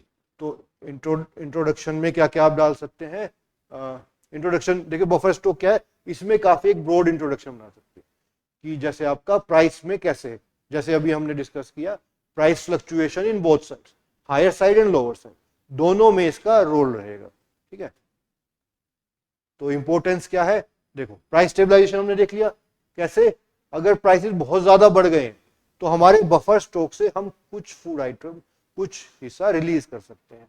When it comes to market, it demand को सेटिस्फाई, सप्लाई एक्सेस होगी, it will satisfy demand, prices will automatically moderate. Prices बहुत गिर गए हैं, बहुत कम हो गए हैं, तो आपका एक्सेसिव प्रोक्योरमेंट किया जा सकता है, बफर अपनी स्टोरेज में रखा जा सकता है, एमएसपी के अंदर भी जैसे हम लेते हैं, ताकि प्राइस को एक सपोर्ट मिले। तो it has a stabilising impact on both situations, prices excessive increase as well as sudden fall. ठीक है, और इसकी इंपॉर्टेंस क्या है उसके अलावा प्राइस के, कि it ensures food safety also. ठीक है, फूड सेफ्टी, आपके पास एक रेडीमेड, आपके हर टाइम आपके पास there is a source of food item, food grains. तो जैसे आपकी मिड डे मील स्कीम है, आपकी फूड सिक्योरिटी एक्ट के अंदर जो कमिटमेंट्स हैं, है ना, और गरीब कल्याण योजना जो कोविड के बाद चालू हुई, उन सब स्कीम्स के लिए भी हमारी स्टोरेज और बफर स्टॉक्स काफी इंपॉर्टेंट रोल प्ले करते हैं। ठीक है, टैकलिंग इन्फ्लेशन, जैसे हमने देखा, जैसे ही हमारी कीमतें बहुत बढ़ जा रही हैं तो हम एडिशनल फूड ग्रेड्स मार्केट में रिलीज करके इन्फ्लेशन को हैंडल कर सकते हैं। सपोर्ट फॉर फार्मर, जो देखा हमने, अगर बहुत एक्सेस, उनको स्ट्रेस सेल ना करना पड़े, ठीक है, डिस्ट्रेस सेल ना करना पड़े, और उनको उनकी प्रोडक्ट का रीजनेबल प्राइस मिल जाए even when there is excess production. ठीक है, एक्सेस प्रोडक्शन के टाइम पे उनके लिए उनके इंटरेस्ट जो है सेटिस्फाई रहे, ओवर सप्लाई के टाइम भी उनको डिस्ट्रेस सेल ना करना पड़े, वहां भी बफर जो है, हमारा बफर स्टॉक जो है वो कम इनटू पिक्चर और आपका एक प्राइस सपोर्ट प्रोवाइड करता है। क्राइसिस मैनेजमेंट, जैसे हमने देखा कहीं सूखा पड़ गया, बाढ़ आ गई, कुछ नेचुरल कैलेमिटी है, और ये चीज हमने कोविड के टाइम पे भी देखा कि that excess buffer stock can be utilise to manage दो सर्कमस्टेंसेस जिसमें आपकी अवेलेबिलिटी ऑफ फूड ग्रेन्स आपकी कम हो गई, ठीक है, वो इंपैक्ट हो गई है, हैम्पर हो गई, ठीक है। चैलेंजेस क्या है बफर स्टॉक के साथ? पहले तो है कि बफर स्टॉक के लिए आपका स्टोरेज सिस्टम भी, इंफ्रास्ट्रक्चर भी इक्वली डेवलप होना चाहिए। जो हमारा उतना अभी जो है हमारी कंट्री में स्टोरेज सिस्टम उतना नहीं है जितनी हमें रिक्वायरमेंट है। जैसे एफसीआई ने रिपोर्ट किया in 2020-21 that around 1.8 million tonne of food grains were stored in open area, ठीक है। यानी क्यों ओपन एरिया में क्यों करना पड़ा? Because we did not have the enough adequate amount of storage system, storage infrastructure. High cost of storage, ऐसा नहीं है कि खड़ा वहां पे स्टोर कर दिया और उस पर कोई इकोनॉमिक कॉस्ट नहीं है। There is substantial amount of उसकी मेंटेनेंस होती है, उनकी वेदर प्रोटेक्शन, उनके वो काफी सारे कोरस्पोंडिंग ट्रांसपोर्टेशन है ना, तो उसकी भी कॉस्ट इन्वॉल्व है। तो चैलेंजेस में एक आता है कि government spend over 2 lakh crore on food subsidies, उसका एक सिग्निफिकेंट पोर्शन आपका स्टोरेज में भी, उसकी मेंटेनेंस में, बफर स्टॉक मेंटेनेंस में भी आपका खर्चा उसके लिए एलोकेट करना। और हमारा क्या है, हमारा खाली स्टोरेज नहीं, हमें अच्छी गुड क्वालिटी का स्टोरेज भी चाहिए, हमें कोल्ड स्टोरेज भी चाहिए, ये सब चीजें भी चाहिए। तो उस क्यों उनकी एब्सेंस में वेस्टेज और स्पॉइलेज काफी होता है। जैसे आपने ग्रेन भी स्टोर किए हैं तो उसका टेम्परेचर और ह्यूमिडिटी लेवल भी आपको कंट्रोल करना पड़ता है ना, because in absence of excess humidity, excess temperature में आपकी फूड ग्रेन की क्वालिटी डिटोरिएट होती है, ठीक है। तो वो चीजें भी आपको वेस्टेज, ये एक चैलेंज है। और उसके अलावा आपके रोडेंट्स हैं, पेस्ट हैं, चूहे हैं, ये सब भी डैमेज करते हैं, इन्फेक्शन होता है फंगल, क्योंकि अगर ढंग से मेंटेनेंस नहीं होती तो India loses around 10% of its food grains due to inadequate storage according to CAG report, ठीक है। पॉइंट है रीजनल डिस्पैरिटी। जो भी ज्यादातर FCI के स्टोरेज गोडाउन्स, जो भी स्टोरेज वेयर हाउसेज हैं, वो कुछ लिमिटेड एरिया में ही सेटअप है, वो वाइड इक्वली स्प्रेड नहीं है थ्रू आउट कंट्री। उनका concentration Punjab, Haryana, western UP, जो लेगेसी ग्रीन रेवोल्यूशन बेनिफिशियरीज है, एरियाज है, वहां पे ज्यादा कंसंट्रेटेड, ठीक है। तो वो भी एक इशू है उसका, ठीक है। और क्या है, lack of modernisation, you can link this to spoilage वाला, कि जैसे टेम्परेचर कंट्रोल, मॉइस्चर कंट्रोल, आपका प्रॉपरली कवर्ड, और आपका कोल्ड स्टोरेजेस, वो भी एडिक्वेट अमाउंट में नहीं है, और टेक्नोलॉजी भी उतनी अच्छी से अडोप्शन नहीं, ठीक है। क्या करना चाहिए? Measures for effective storage, for efficient storage and major management of food stock. क्या कर सकते हैं हम इन सब इश्यूज को एड्रेस करने के लिए? सबसे पहले तो कंस्ट्रक्शन ऑफ मॉडर्न सिलोस, जो चीजें हमने बात की, humidity control, temperature control, properly covered, ठीक है, रोडेंट, कोई चूहा बिल्ली कोई ना आ सके, रोडेंट्स ना आ सके, है ना, उनसे वेस्टेज ना हो सके, वैसा सारी मॉडर्न फीचर्स आपके आए, ठीक है। डिसेंट्रलाइज प्रोक्योरमेंट पॉलिसी, ये एक बड़ा इंपॉर्टेंट पॉइंट है कि नॉर्मली अभी क्या होता है, FCI जो है ज्यादातर अपना प्रोक्योरमेंट, अभी हमने डिस्कस किया था कि limited area regional availability storage की कम है, वो लिमिटेड है, कंसंट्रेटेड है। क्यों? क्योंकि FCI का प्रोक्योरमेंट भी ज्यादातर कुछ स्टेट से ही होता है, वो इन्हीं लेगेसी आपकी ग्रीन रेवोल्यूशन बेनिफिशियरी एरिया से होता है, तो इसीलिए स्टोरेज वहां है, ठीक है। तो मेजोरिटी ऑफ टाइम स्टोरेज आपका एक है, और आप अल्टीमेटली जब डिस्ट्रीब्यूशन PDS के अंदर भी करते हैं, किसी स्कीम के अंदर भी करते हैं, तो आपको ट्रांसपोर्टेशन कॉस्ट भी एक्सेसिव बियर करना पड़ता है। If we adopt a decentralised procurement, जहां पे आपको सप्लाई करना है, जो आपको मैंडेट एरिया है, वहीं से प्रोक्योरमेंट कीजिए। अगर वैसा हम करते हैं तो that will save on lot of cost and your reduce your wastage also, क्योंकि स्टोरेज टाइम भी आपका कम रहेगा, ठीक है।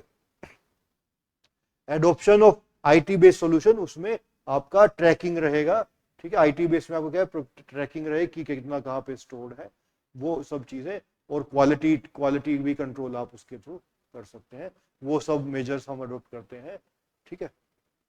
Next is strengthening public private partnership. Private इसमें क्या रोल प्ले कर सकता है?